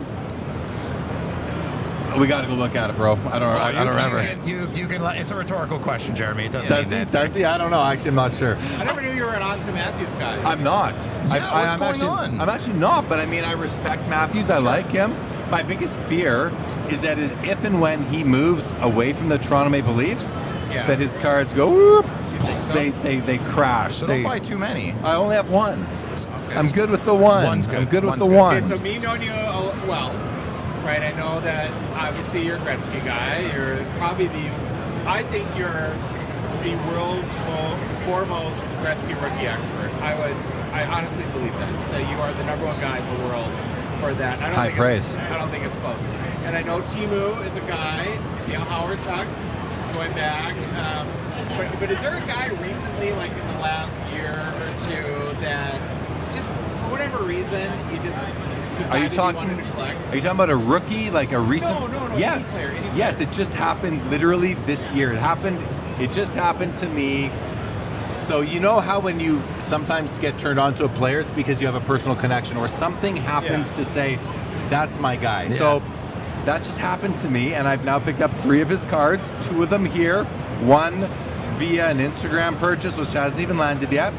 And he's a player who was at my first cousin's wedding at the end of, you might know who I'm talking about, don't say it. No, I don't. You don't? So this player was at my cousin's wedding, like August 31st of this year. And I met him, and I took a picture with him, and he put my nephew on his shoulders on the dance floor. That's awesome. Yeah, nice. And this player is not with the team that drafted him anymore. Okay. This player also scored the Stanley Cup winning goal last year. This year, back in June. His name is Sam Reinhart. Florida Panthers. And what a year he's having. Yeah, he started in Buffalo, Holy right? crap. Started in Buffalo. I don't want any of his Buffalo cards. I only want Florida cards because Yeah. that's where he scored the Stanley Cup winning goal. That's cool. So I picked up an emblems of endorsement here today on the show floor out of 15. Are you text friends? Well, we're not friends. Not yet. You will be. So Not I yet. I have on my mother's side of my family. There's 13 first cousins. I'm the oldest. Holy. And the tallest. And then the youngest just got married. So he's much younger, hipper, and cooler than I am. And he's friends with Sam Reinhart. Oh, cool. And so Sam was at the wedding in Winnipeg, of all places, at the end of August. Yeah. That is That is awesome. So I met him, and we took a picture together, and he was just a super nice guy. And so I thought, you know what? And he scored the Stanley Cup winning goal. That's huge. So I'm That's like, you know what? Now listen, when I say he's like, I'm gonna collect. I've taken an. I'm collecting him. I might add 5 cards total. Just Total. little side Yeah, PC and there'll only be nice auto patches. That's it. No, nothing else. Okay. So that happened. To answer your question, yes, and I'm really excited because it's fun, and I like Florida Panther. Our buddy Mitch is a Panthers fan. Yeah. You know, it's all kind of Grotman's probably really happy right about this. Well, maybe not, but it's a lot of fun. Yeah. Maybe jealous. Okay, so I'm going to kind of dictate the order to our production guys a little bit because we just, Troy LeCastro from David Adams. Yeah. We just interviewed him. And during the interview, we had another Canada revelation by Phil who insists that no Canadian has ever heard of David Adams. No, So that's not what I said. I said I've heard of David Adams all the time. I don't utilize them. I don't go to their website. I don't. It's not a Canadian thing that we use. I think that's fair to say. I did not say no one's heard of them. I don't go to their Ooh. website. I don't check their media. They don't offer me anything. It's okay. Don't get defensive. I'm a little defensive. But what do you think? Is there some quality to what I'm saying? I think there is some validity to that. I think there are obviously going to be people who are ordering from them, but I think Canadians generally order from Canadian sellers. But Dave and Adams does have a huge business, and Well, you're surprised to know that they're the largest card. I have no idea. No, I've known that. Yeah. I've known that, and I've known Adam for several years. He's a super nice guy. Okay. He comes around and to the Expo. He buys cards from people, and he was on Sports Cards Live. Oh, nice. About a year and a half ago, maybe. Super good guy. Okay. Big fan of him. Obviously the Hit Parade guys come around. They buy cards at the Toronto Expo from all the vendors. It's a separate company, apparently. It is, but it's owned by the guy that owns by Dave and Adams. I thought Burbank was bigger. Like, you know what I mean? Like, I thought. Not even because But Dave and singles, Adams. So Burbank has Dave and Adams is wax. Burbank is singles. So. Right. Yeah, like they don't advertise in Canada, so no one would know. Like, I thought it was a sporting goods store for the longest time. That's what I thought it was. I didn't know. funny, I had yeah. no idea. Yeah. No, yeah, they're well known, but Yeah. I couldn't. I don't buy a lot of wax, so I couldn't tell you where everyone buys from. But I'm sure they have some Canadian customers. Have you had any repackers come to your booth and try to clean you out? No, I actually haven't seen any of them yet. The Hit Parade guys haven't been by yet. I'm sure they'll make their way, but no, I gotta say I haven't. Not that I know of, at least. Yeah. Is there a modern set, more recent modern that what's the most recent set you've tried to start and finish? I know you're not a slave to the checklist, as we say. You hate that. But is there something, what's in the last 10 years is the most recent thing you're like, you know what, that's a set I'm going to pursue? Josh and I love the holotypes and the new flagship. Obviously, that's way too modern for you. Well, I wouldn't say it's too modern. But I did look into them when I learned that they are a one card per player ever set. Cool. And it's a living set. I think that's really cool. Pretty cool, Jeremy. Come on. It is cool. Yeah. It's really cool. I like the cachet golds. Oh, really? I don't even know what product they're out of. Allure, maybe? Or Metal. Metal, thank you. You're hanging around me too much Those are out lately. of 50, right? Yeah, they're out of 50. I think those are really nice. I like a lot of the Fleer Ultra medallions. Yeah, there it is. They're so undervalued, though. Like, I have a whole YouTube video like a year and a half ago about medallions. No views. No one cares. it's so weird because crazy. some of those parallels are so thinly produced, They're beautiful. and they just get no love. They go for pennies, it seems, and I don't know if people are sleeping on them or what, but I think they're really nice. Very I have a sharp. This is couple. ground floor, right? You got to get. And they're EPAC only, which means that maybe the LCSs aren't talking about them as much and getting them out there. And I think when the LCSs get behind a product, that helps a That's a lot very because they're good talking point. about it to That's all a their very good customers. They're point. talking about to everyone who's coming through, their signage and all that. EPAC only products, I think, have secondary market challenges. And it's Yeah, they should have the same awareness that other products have. Exactly. coming out again on EPAC, Fleer Ultra. Again, on EPAC only. EPAC only. And that'll be it Yeah. for.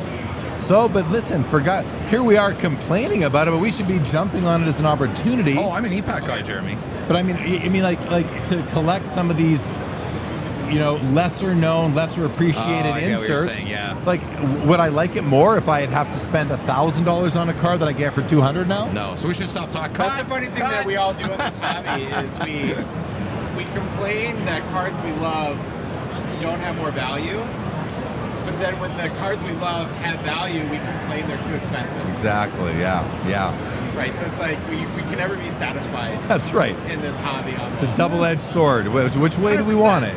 Slide a hamburger in front of me, I'll forget about all the cards. Yeah. What's the craziest card you've seen so far that was like, whoa, I wasn't expecting to see that? Ooh, good This question. gentleman who is coveting a card in my showcase showed me 4 Wayne Gretzky cards from 1999, all one of ones. What? So it's like a one of one parallel. What set? I'm not sure what set it was. Forget pick or They were pick, all yeah. slabbed by PSA. They were all PSA 7s, and they all had a one of one stamp on the back. So I forget the product name, unfortunately. Oh, but hold on. I took a picture of it because I was like, Wait a second. I'll trade for these if I have the right guy. What's he looking for? Ballpark. He didn't have a price in mind, so I was actually going That's hard, they're from 1999 Upper Deck. That's the product. 99 Upper Deck. They're called Gretzky Exclusives Platinum, and they're one of ones. Like I said, it's You gotta pretty. be careful with those though. Sometimes they're not like as valuable as you think. It's like, licensed though, obviously, right? Okay. Like I bought this on ComC. I have a Pablo Bure from the late '90s. That it's an Upper Deck set, maybe Collector's Choice, maybe just regular Upper Deck. He's with the Rangers at the time. It's a 101, and I bought it for $60. And the whole time I'm like, how is a Playing Days Pablo Bure 101 at an era where there weren't any 101s, $60? But sometimes they're just 101s are like that's a wild kind of thing to collect, and especially to like price and value. Because there's no comparative, right? And it's really the eye of the beholder, I suppose. I think you're right, it also comes down to, there are not all 101s are the same. Yeah. So the guy that I sent the pictures of these cards to say, hey, somebody at my booth is interested in something, I can trade for these, but we don't know what they're worth. If I got them, would you be interested in what would you pay? And he wrote back and said, those aren't for me. But thank you. I said, no problem. I'm glad I didn't acquire them on spec now because I don't know what to value them at. And I don't want them for myself. They wouldn't fit into my PC.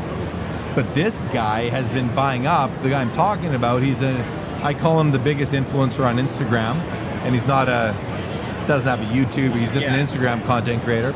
And he's been buying up Gretzky one of ones from 99. Yeah. But only certain ones. He didn't want these ones. So not all one-of-ones are created equal. Yeah. And that's really, really important. I like that he didn't want it. He's not just buying everything, right? No. I like he's that. very picky on what he buys. Card snob. Yeah. All right, last kind of question for you is, I always look at my time here as sort of a temperature check on the hobby. A heat check, if you will. I'm a heat check here. So from your perspective, just what you've observed yesterday and last night and today, if someone were to ask you, how's the hockey hobby doing, what would you say?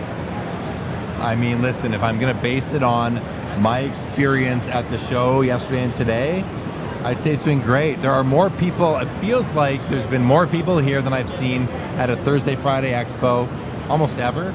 Like, it's hard to walk down the aisles right now. It's crazy. So is that an indication? I don't have the sales numbers from all the booths, obviously, but I have to think that people are pretty happy right now. The guys I've talked to have all done very well so far.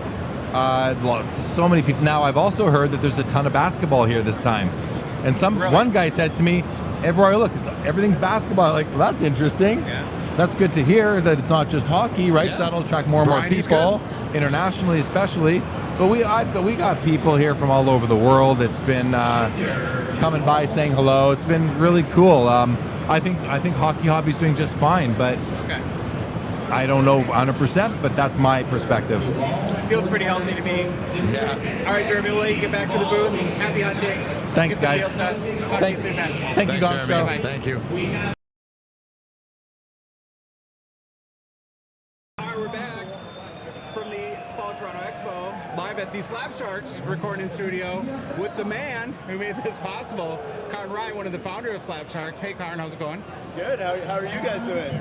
Doing well. We're a little tired from last night, but everybody's tired, right? I mean, that's kind of what we do is when we get these great hobby get-togethers, we tend to burn the candle at both ends typically. So, it's been a lot, but we're having a good time. I got to start by thanking you. I mean, the reason why we're here right now is because of you and our partnership together, and this is amazing, and you providing us the opportunity to bring our show to the people here at the Expo, so thank you for that. Yeah, no problem. I've loved you guys since day one, and I always felt like there's a collaboration there, and I saw this vision on day one. I really thought that this is how it's going to go, so I'm happy that 2 years later we're here, and we have a live podcast going on at the Expo. It is awesome.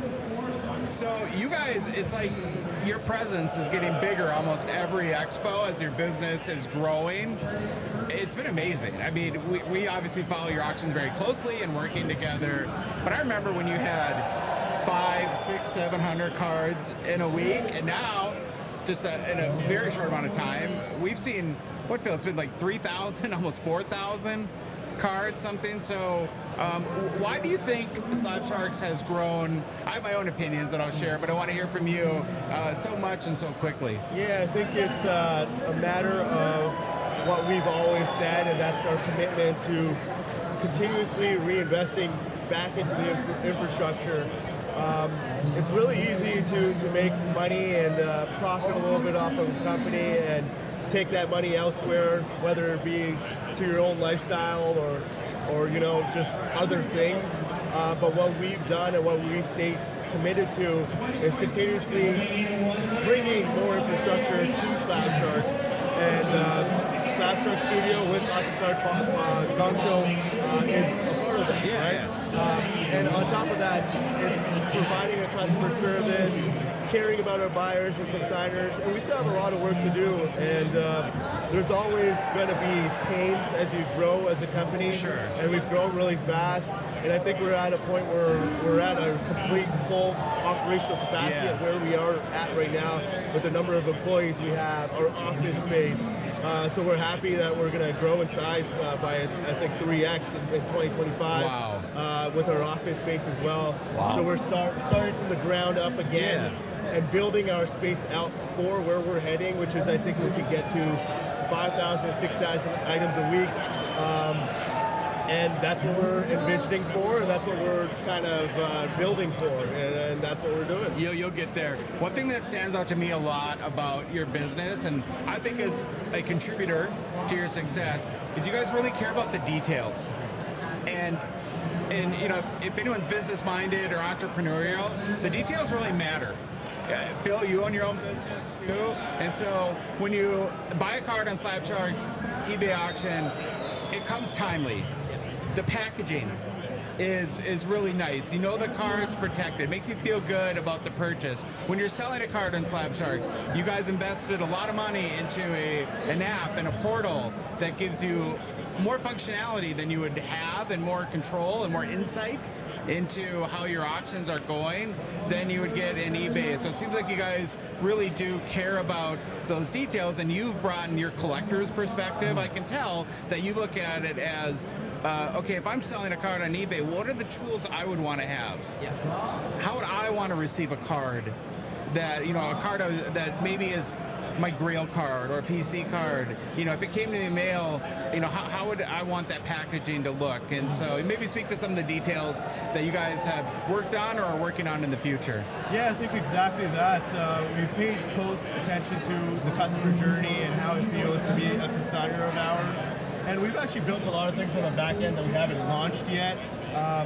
Some just didn't get approved, like API things in terms of data. We created our own comp tool, for example, which will show all the paid data in Canadian dollars. We could use that. Make sure the items are paid, but we don't have, unfortunately, the access to the data required. We weren't approved for it, and we actually spent the money to do it already. So that's kind of maybe someday it'll happen. Yeah, so we do have it on the back end. But yeah, we continue to look at ways to invest. So recently, we probably haven't done a lot of customer-facing updates, but a lot of updates are happening on our back end. So we focus the later part of our 2024 to create better avenues for us on our back-end system, better ways to track customer journey, track cards, data on our end to understand reports, our accounting, make ourselves a real company, our corporate governance. Those things are like the not fun parts of business, but they allow you, are very important to continue growing, to have our eggs in order. So we have a structure in place that kind of allows us to grow to the next steps.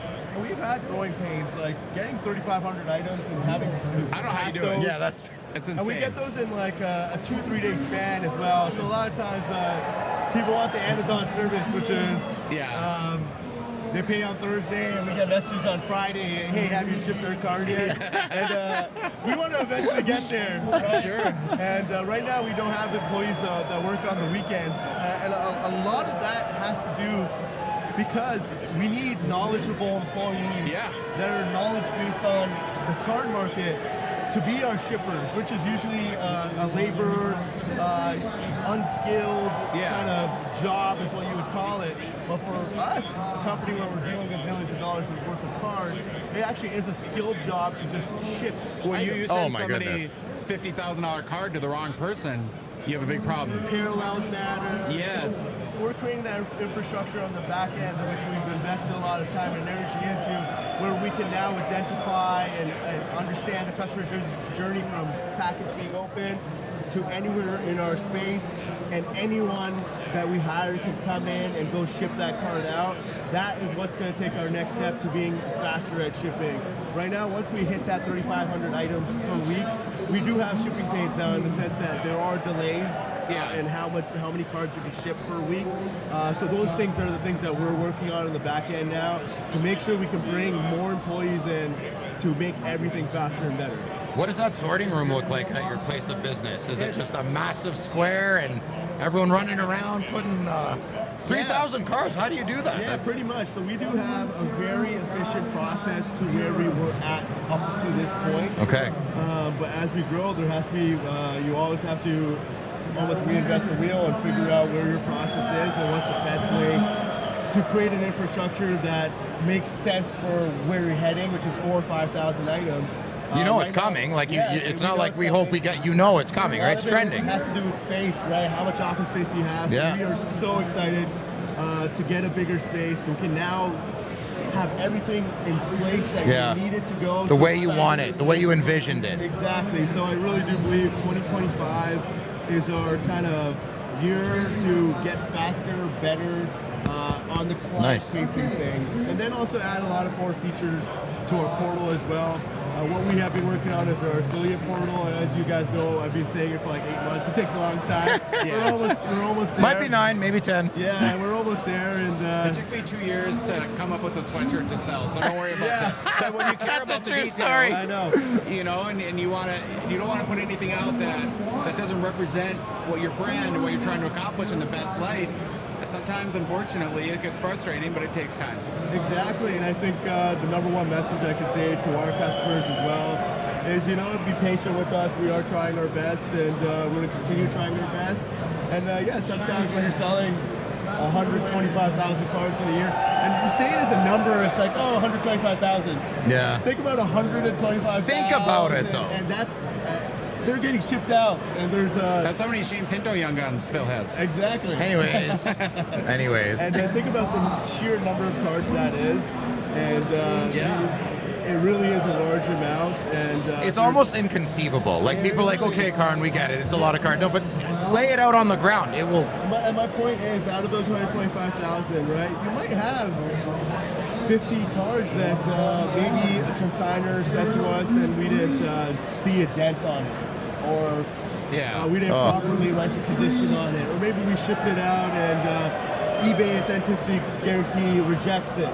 And kind of my message to our buyers is reach out to us, be kind, and we're always happy to help out. Can figure it out. Can figure it out. Those things are always going to happen, and they're never going to be perfect, but it's all about it's about how you handle it, right? No, any company that's run by human beings is going to be imperfect because we're all imperfect people, and our goal is always perfection, but it's an impossible reality.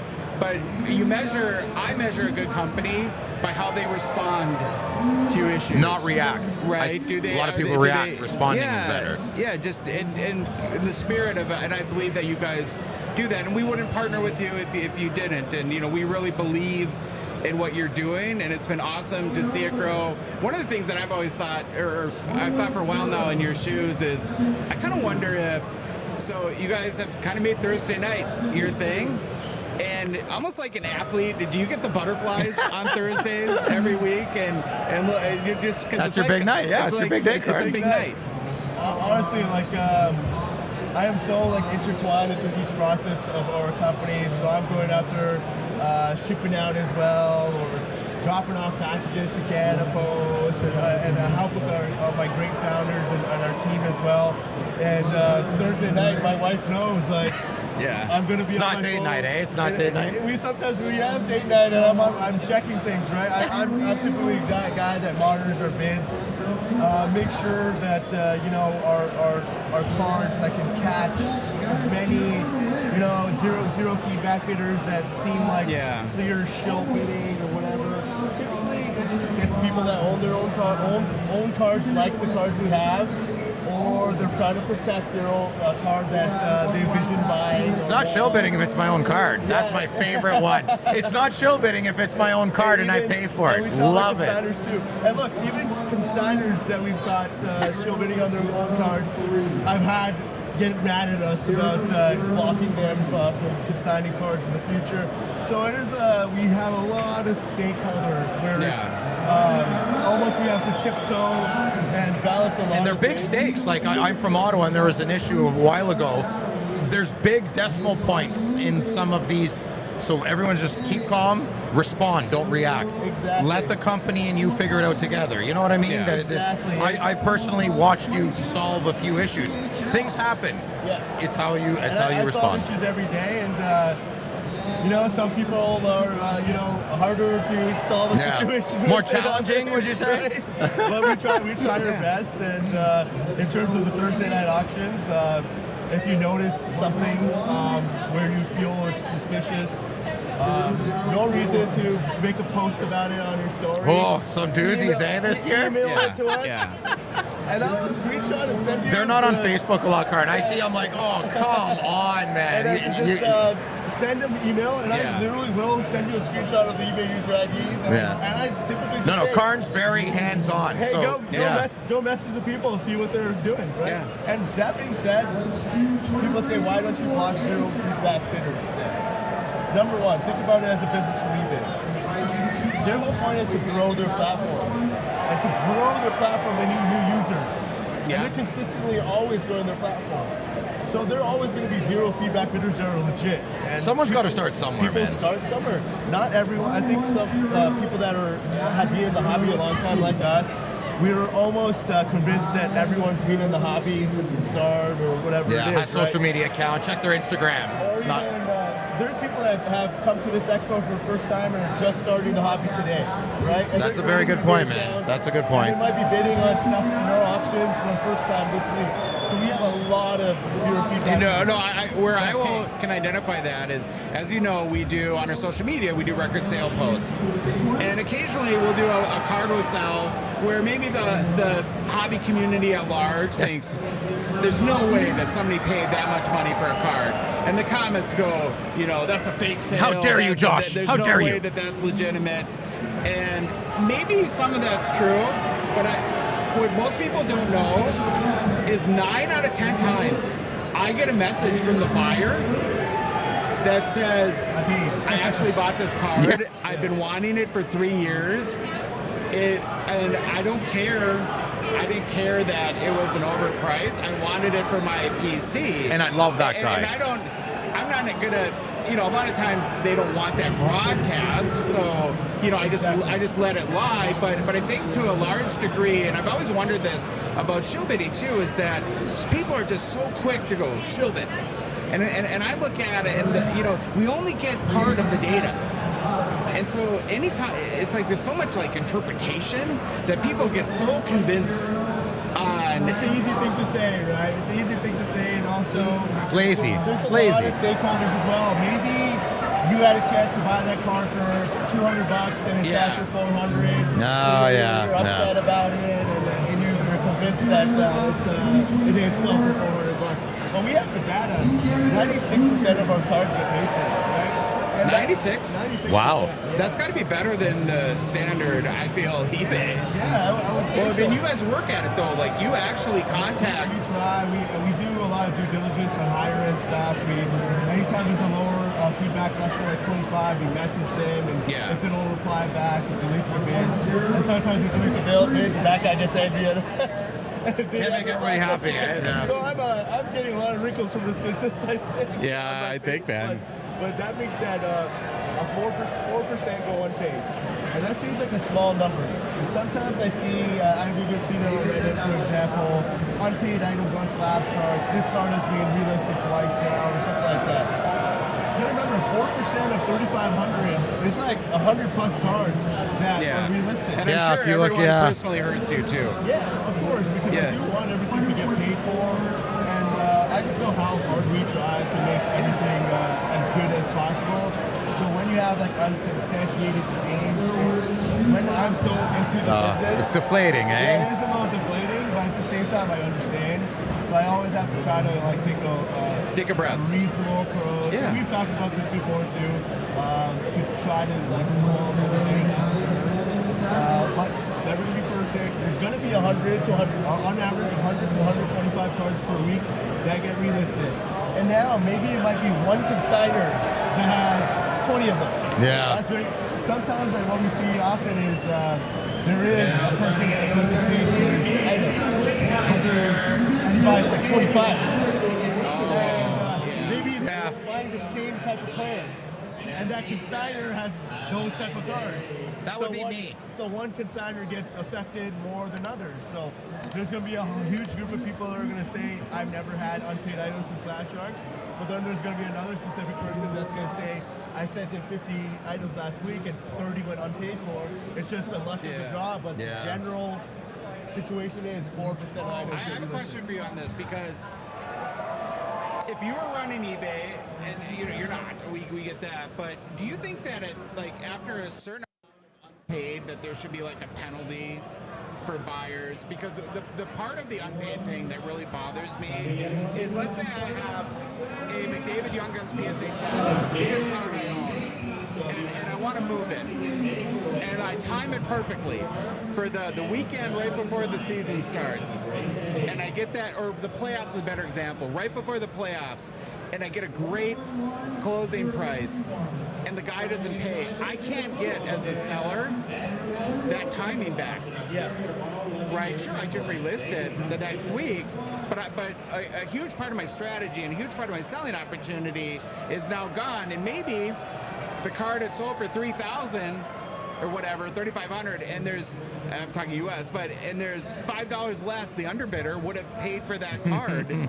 I almost wish eBay could find a way to create a disincentive for not, I mean, things happen, right? So you can't be like so strict that but if somebody wins 5 auctions in a month and doesn't pay for any of them, You're out. You're done. Yeah, I agree. 5, 3, you're out. I've thought about this myself as well, and I've thought about eBay's angle. They want to grow, right? They want to continuously have more buyers, more sellers. There's probably legal implications in there. Legal implications. You need to make sure they're not. For example, people want more blocks. We're only allowed to block 5,000 people in total. After that, there's no block. Really? Right? Yeah. So imagine now if they made it unlimited, right? And now imagine you share the list to everyone, we copy and paste it, and that would be just interesting. blocking thousands, hundreds. Here's my thousands block of list. people. Yeah, right. Now you're blocking hundreds of thousands of people from using the eBay platform. So now you're not making eBay an easy platform to use. So I understand where they're coming from, and I understand as collectors, and even as a consigner, I want every item to pay for every week.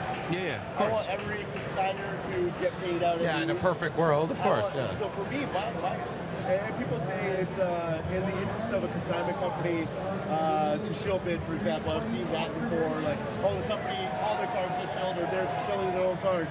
Yeah. Absolutely not. That's like the absolute worst thing that happens for us is an unpaid item. Because we have to redo everything. Those posts blow my mind on Facebook. He's not on Facebook a lot. Yeah. I am. I observe a lot. You handle it very well, Karn. Sometimes you're almost. They frame a question in a certain way where you're like, this is not a real question. Like, you can't. How would the owner of a business love to not get paid for the card? Well, here's the thing though in the hobby that I've noticed, and I'm not saying mind-blowing, it's just a sports card hobby, but when companies get to a certain point of success, all of a sudden people question your motives. Like you're the big bad evil hobby company. It's happened to us a little bit now because we were a little bit more, I guess, the upstart. Smaller, so you're a little bit more personable. But remember, it's still personable, right? But of course, it's your baby. Slab Sharks is your baby. So we started out with a lot of people we knew and have known us, so it was a lot easier. So now we deal with a lot of the general public, which is amazing. It's awesome. We're privileged and honored to be growing, but at the same time, it does. They question your motives almost. Question our motives. The scope of characters you're dealing with is everything. Everything, and they forget who we are as people, and we're trying to make this a better place. So on that show bidding note, imagine this. Imagine us trying to raise the card from $3,000 to $3,500, right? That's an additional $15 maybe in profit for us. Right? You don't have time to do that all your week entire for fun. reputation. Our entire reputation goes. Also, if it goes unpaid because we end up winning it for say, you bought your own card. We buy our own card. We have to relist it. There's labor involved. Now I'm paying my employees to ship a card that we could have shipped last week. Like I said, we don't want our capacity is over capacity already. Now we got to do it the same. It's all bad stuff. Nothing comes from it. Yeah. So the amount of profit we gain from a higher listing price, the only reason we want higher prices is for our consignment, and so they're happy. Come back, retainment, But that requires payment. They want to get paid. Final step is important. So the comp doesn't matter at all to us when it comes to just on a piece of paper. It's a comp that gets paid for that is important, right? You're a math company. You're volume and math. Exactly. So, All right. Well, before we let you go, I know you're super busy. You got. I have a question for Karn before we let him go. Well, I just want to transition to some hobby stuff. Okay. Can we go there, or do you have a Slab Sharks question? I was about hobby. Okay. Well, I'll let you ask it. Don't worry. Okay. So one of my favorite parts when you're on our show is I think you have a really good macro perspective of the hobby, and just maybe through the last few months or your observations here at the Expo so far, what's your temperature check on the hobby? Is the hobby in a good place in your mind? Yeah, I think it really is. I think we were in a little bit of a downward trend in the last couple of years in terms of values, in terms of people, thinking that they're going to get out of the hobby. And I think now they're learning is once you're in, you're never going to get out. Yeah, they never let you out. They're back here and they're ready to buy. Oh, I thought you quit. Do you know the card ladder guys like Chris and Christina? Yeah. So we just had Chris on, and one of the things that they've been tracking now is he said that, yes, card prices are down, but more total money is being spent. He said that September was the second highest month ever, something like 240. For the sources they can track, it's not a complete list. It's secondary market sales. They're not tracking breakers or local card shops, but it was like 240 million in 1 month, and only like October 2021 or something like that was higher. And so what they're saying is that yes, individual card prices are down, but but the volume of cards is continuing to increase, and the engagement in the hobby is real strong. Would you agree with that? Is that what you're seeing too? Yeah, 100%. It's really interesting because the way I look at cards is it's all about the number of people involved and card prices in general. You almost require it's like groupthink, right? You require the whole room to believe in the value of certain things. Yeah. It's all perceptive value. Right? It's all perceptive value, right? Creator rule theory, a lot of game theory, like a lot of economic theories behind it. So it could be growing without card values growing, but however, the perfect logical math is if it continues growing and everyone gets convinced that card values are going up again, everyone thinks they're going up again and they spend more money. Like, for example, what's happening with Ovechkin right now. Ovechkin's not going, the cardboard is not increasing in value because it's sitting there just accumulating. It's not a corporation doing anything. It's accumulating value because there's a bunch of people in the room that are like, oh wow. The lore behind it. Yeah. That just scored a lot of goals at the start of the first 14 games of the season. Oh, he might do it this year. So now people talk to each other. One guy tells another guy, oh, there's a PSA 10 young legend there. He's asking Dance for it. puppets, the whole... So that conversation in the room has a massive effect on values, and it's starting to happen in basketball with Exquisite and Jordan and LeBron's. It's starting to happen with Disney, with Wakanda coming into the space. So when it cultivates to a bunch of different genres at the same time, that's when card values start exploding. But you can see in this room, new people, demographic, more females, more kids. That's where you really see the strength of the hobby. And let me tell you, even during COVID, I didn't have liberal billionaires come and say, hey, can I buy this, and this? It's happened like 3 times for me now in the last 3 shows. It's amazing. And it's like insane. That's a healthy hobby. Yeah, they're owners of really big corporations. And they're like, we're collecting cards now, and we like them like art pieces. Yeah. And that's when you want to hear when the collector, I would say the collector at the top. Thank the collector, and you know, the general, the buyer, and the hybrid collector, I call the hybrid collector, the investor, and now there's a sphere of money guys coming through. Every party seems to be happy. Healthy in the hobby right now, and I think that's an equation for success. I have one more question, and then you can ask your question. We'll let Karn go. One of the, I think in the past year, we've called this sort of like the junk variety era. There's so many cards, there's so many parallels. You know, we've been tracking just Bedard rookie year cards. We think there'll be 1,400 unique different cards, where there was less than 700 McDavid in 2015. And I really think you're a guy that has a good eye for the right cards. So given that there's so many options for collectors, and whether you're chasing Bedard or another player, what's your advice to someone who's like, how do I pick the right card? Yeah, for me,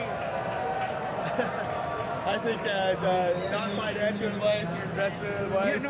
But the right card, not necessarily growing value, but to still be a significant card 10 years ago. Significant card, but on the Bedard front, I think it's just very prudent and important to say, I am not buying personally any Bedard cards, right? Because I don't see, and it's exactly that. There's so many different cards, and there's now like so many different, for example, a PMG release. I love PMGs, but now there's 4 retros, and that affects the value of all of them. Because it confuses people. Nobody knows. Like, you would know, well, the 97, 98 retro is the one, but the average hobbyist doesn't know that. But now I think people have asked me, are you going for the 97, 98 retro? And I think I flipped back to the base version now. Because, the base is nice. Because now that one makes more sense to me, because now there's so many retro parallels. If it was just a 97, 98, the base is unique. Yeah, the base is actually now the unique one. And G. McLeod designed it, so that's... And it looks really great. But then on the Bedard front, Future Watch Autos at some point were selling for double McDavid's raw. And that's crazy. And, I just feel like at some point the economics doesn't make sense anymore with so many variations and parallels to come out. So now back to that question, what is the right card? I think it's when the noise is hot on a certain product or player. You play in a short-term game. Take the win. Take the wins. If you hit it, get rid of it quickly. If you hit it, get rid of it quickly. Stop DMing Gongshow to us to do with your Bedard. Send it to Karn. If you look at it, it looks good. And for example, I bought one Bedard Future Watch Auto. I thought it looked good. I thought there was a short-term play to grade it, get a PSA 10, and sell it really quickly. However, if I wait even a week too long, I might be under. World of a difference, man. So it's extremely short-term market right now. Buy your Bedards maybe later, a little later down the line. So now you say which cards are being affected by the Bedard money flowing towards Bedard, right? So who's being affected? Matthew's extremely cheap right now. McDavid's is the cheapest I've seen in a long time. That's what a person. That's my play right now, McDavid. So I'm buying McDavid personally.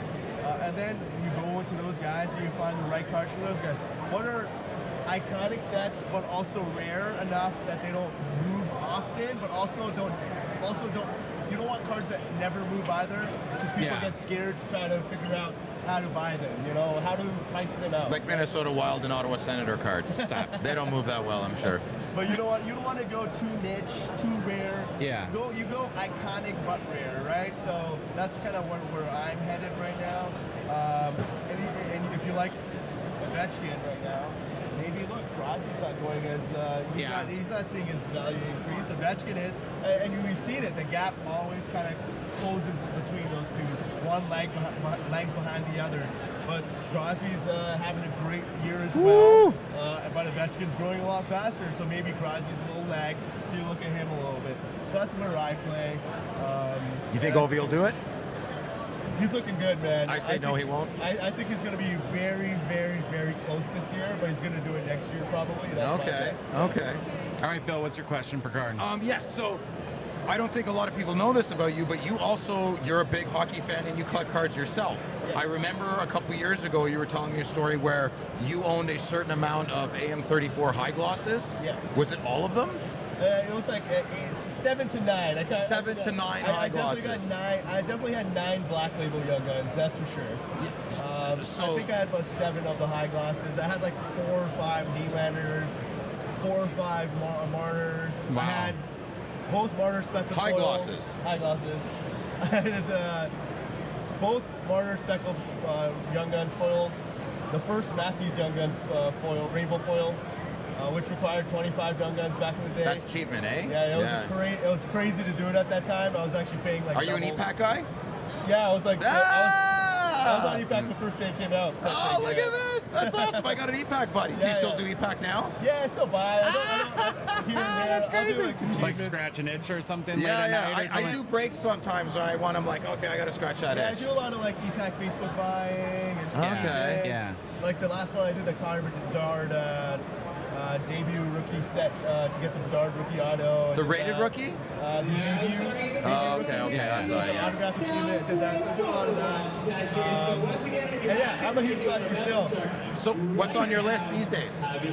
So I'm into like very super high-end cards, right? And when it comes to super high-end cards, you cultivate a collection of like 10 to 20 cards rather than like hundreds of cards. Yeah.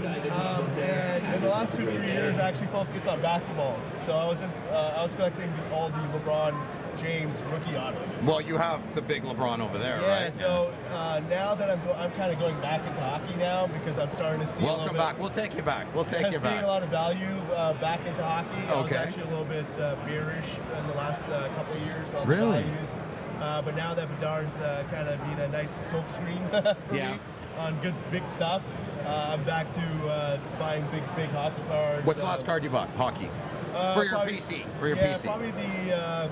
So I do buy. I typically this is how I do it. I think I know one. I buy cards for my PC, but I put a sticker price on it that's higher than what I bought it for just like last month. Yeah. If it gets sold, it gets sold. You bought a card with a partner, didn't you, that I might know? Oh, the McDavid Shield. I bought that. The last one was the McDavid Exquisite out of 5 rookie. Wow. So that I bought for my PC, but I put it out on, with a high sticker here at the show, and someone snagged it. No. And I was kind of like, I didn't want to move it, but someone bought it, so I was like, whatever, I'll move it. Yeah, take the money, better your family. Take the win, Karn. Take the win. And I'll go buy another PC card, but I did buy the McDavid Shield with David Chow. And Does Josh, have you told Josh that Gretzky I saw earlier? Yeah, I actually really want that card. It's a nice card. No, can I mention something really quick about, because I've thought about this with my own collecting too, and for me, I think, so many people collect broad. It's like a game of accumulation, and then you end up with boxes and boxes of cards that you haven't even looked in 6 months. And so I've thought, and I'm trying to get myself here where it's like, I want to have 20 cards. Only 20 cards, but then it becomes a game of, can you optimize that list? So cards that I can really appreciate and display and keep collecting, right? And so, my number 1 card you keep, but my, 15 through 20 at the right deal, well, it's like, well, maybe I'll get rid of some of those and get a card I liked even more. So like you're raising, where so many people take that like less is more, I find. Yeah, that tonnage approach to collecting. Yeah. And it becomes like hard to manage your collection, and you don't even really. It's just crap that's around everywhere, and you're like, why did I buy this? Yeah, kind of. 100%. So I used to be a guy that bought a lot of cars, so I had a lot of inventory. But I think just as I just kind of matured in the hobby and kind of started setting my eyes on a certain level of cards, you start having less. There are pros and cons to that. The pros are you do end up having like a really like high-end, like the museum piece cards. The con is there is less action, right? Like when I set up at a show, I'm trying to sell maybe one card, not like hundreds of cards, and sometimes that gets boring. Like I see, like for example, like Chris at our booth. He's got a lot of inventory. He's moving. Yeah. That's a lot of fun. Chris is great, man. I bought a car. I brought a truck off him yesterday. It's a lot of excitement. It keeps you hungry and that kind of thing. Well, and expensive cards are hard to sell. Yeah, they're harder to sell, but they do grow in value as they're sitting there a lot of times. So it is a little bit more of a disciplined approach, I think, because you do the worry sets in sometimes. Oh, did I spend a little too much on this card? Yeah. But it's usually fine. But it takes a year, 2 years, 3 years to get your cash out. But as long as you're buying cards that you like and you're collecting first, that's what I always say. It's a good approach, and that's what I'm at right now. I have one showcase. I have 20 cards in it. They're all cards I love, and I feel I can hold them for 10, 20 years if I needed to. You put a price tag. If they sell, they sell. If they don't, next show I put a little bit higher price tag. Oh yeah, nice. I love it. Nice. Aggressive. Good. That's what I do with it all. It's fun. It makes you a little bit more. It does give you a sense of like status in the community, the community too. When people like, for example, like now I have LeBron James rookie autos. People know that about me. Yeah. So now it's associated with you. So it gets associated. So now you get a lot of like other opportunities because of that. Opens some doors. Of just selling the cars. He's known for LeBron rookie patch autos. You're known for Shane Pinto Young Guns. How's that feel? I should be known for my Brady Tkachuk collection, but you won't let the world forget about my first prospecting and last prospecting adventure. And on that McDavid rookie shield, we actually did sell that card. And it is the biggest modern day sale probably, but we haven't When did you sell it yet. We sold it about a couple of weeks ago, 3 weeks ago. Really? Yeah, it's. And you're bringing it up now? This has been breaking the first news? thing we talked about. It is breaking news. We need a breaking news Hockey Cards thingy. Gongshow podcast. It is a private deal, so maybe one day we will share it, or maybe the buyer will share it. Or We won't know who the buyer is, and we won't know for how much it is. Yeah, so this is a terrible story. I'm glad you brought it up. It did sell, though, and it did sell for maybe it did, Karn. Maybe it didn't. I don't know. With 500 Schmeisen? Yeah. Schmausen? Maybe. All right. That's wild, man. Nice. I know you're super busy. You guys have a ton going on. Again, from the bottom of my heart, thank you so much for this hour. Thank you for your support. I mean, we're just a dopey little podcast, and we wouldn't be where we are without Slab Sharks. And you took a chance on us when we were very small, and that means a lot to me. And like I said, we don't partner with a lot of companies. We only partner with companies we believe in. And you guys do things the right way, and you do it for the right reasons, and you come at it through the mindset of the collector. And so I'm not surprised by your growth, but it's really fun to see. Yeah, and likewise, credit to you guys as well. I know for you guys, it's like it's something that you guys are passionate about, and it continues to grow. And you feel like it's probably like luck or something that's you're a dopey podcast, but honestly you guys are phenomenal. Like thank you. Incredibly like professional. The work and effort you guys put in, it only comes from passion, right? And of course. And I've always seen the passion that you guys have had, and the way you guys are pulling out data, man. Like I don't think people understand. Just even getting record prices. We do it like once in a while on Slab He gets yelled at for posting prices. And sometimes it's almost it gets lost in the sauce how hard even easy things are. It seems very easy to just even make posts. It's incredibly hard to go through data. So kudos to you guys. I think you guys have elevated the hobby because we needed that in hockey cards. A place to see what's happening. And that's what you guys have provided. That's what I've always seen with you guys. And you guys are going to continue growing because you guys are awesome in every way. And I love that I'm a part of the journey. right, thank you, Karn. Have an awesome Also known show. as Sugar Daddy. Sugar Daddy. Yeah, we call you Sugar Daddy Daddy. Expo. Sugar Daddy? Yeah, For the for our Expo. studio here. You know, we needed a sugar daddy. Love that. Love being your sugar daddy. Yeah. Thank you, All right, Karn. cheers, Have a guys. good one. Well, boys, the tank is on E. The tank, yeah. I'm done. I can go another 20 miles on E, though. Yeah. We are gonna, on Thursday, we're gonna do our full Expo wrap up and talk about, you know, in this show, we just really covered Rip Party and go through all of our personal pickups, everything that went on here at the Slab Sharks Studio, all the fun hijinks at the show. There's gonna be a story about Phil's bed this What? morning. We all have the, Oh, yeah. Oh, yes. Oh, come on. We don't have to say Something that. got Oh, murdered in Phil's bed. That's all I'm gonna say. I look forward to that. But what an amazing experience. We hope you enjoyed the show. We hope you enjoyed the interviews. Part of what we tried to do is really kind of, for those that can't be here, is bring the show to you a little bit. Right. Bring some of the personalities, bring some of the energy, just to get a sense of what it's like here at the Sport Card Expo. Before I turn it over to you guys, we got to give a million thanks to Slab Sharks for providing us this opportunity. The studio space here, it isn't cheap, No. and it gave us a home base. It's a very large area they gave us as Yeah, well. We're and quite blown away. We even have our own tent.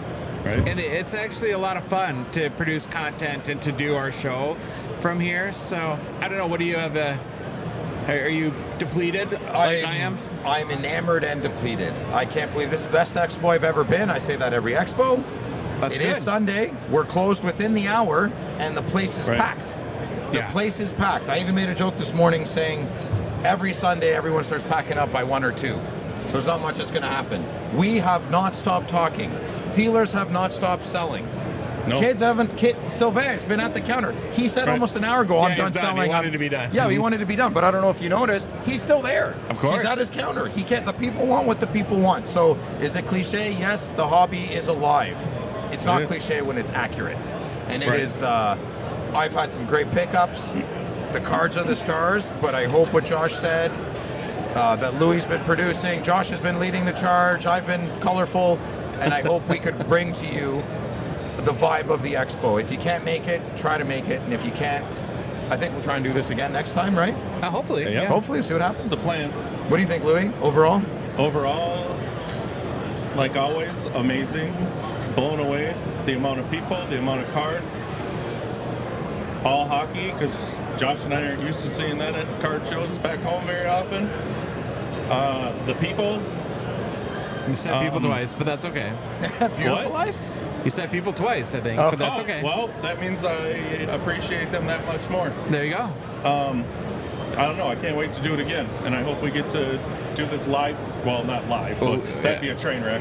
But, Live? I would do it No. live. Oh. Live would be great. Just get me to run around.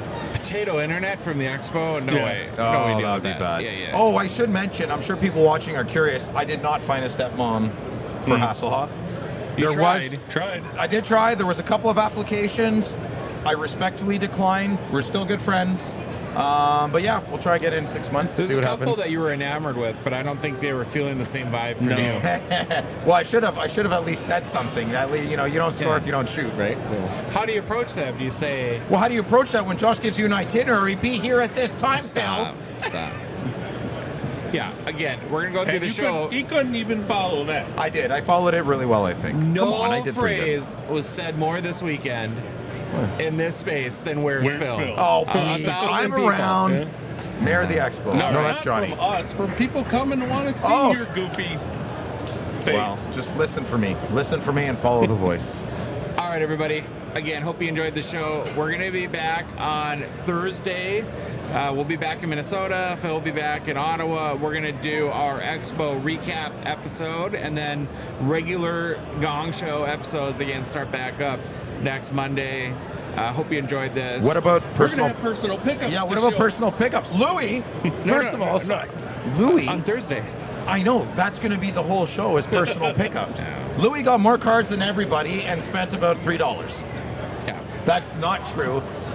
Wait till you see Louis' stack. I think we all did well, so I'm excited We did to show amazing. everyone there. All right, with that, Louis, take us out. Bye.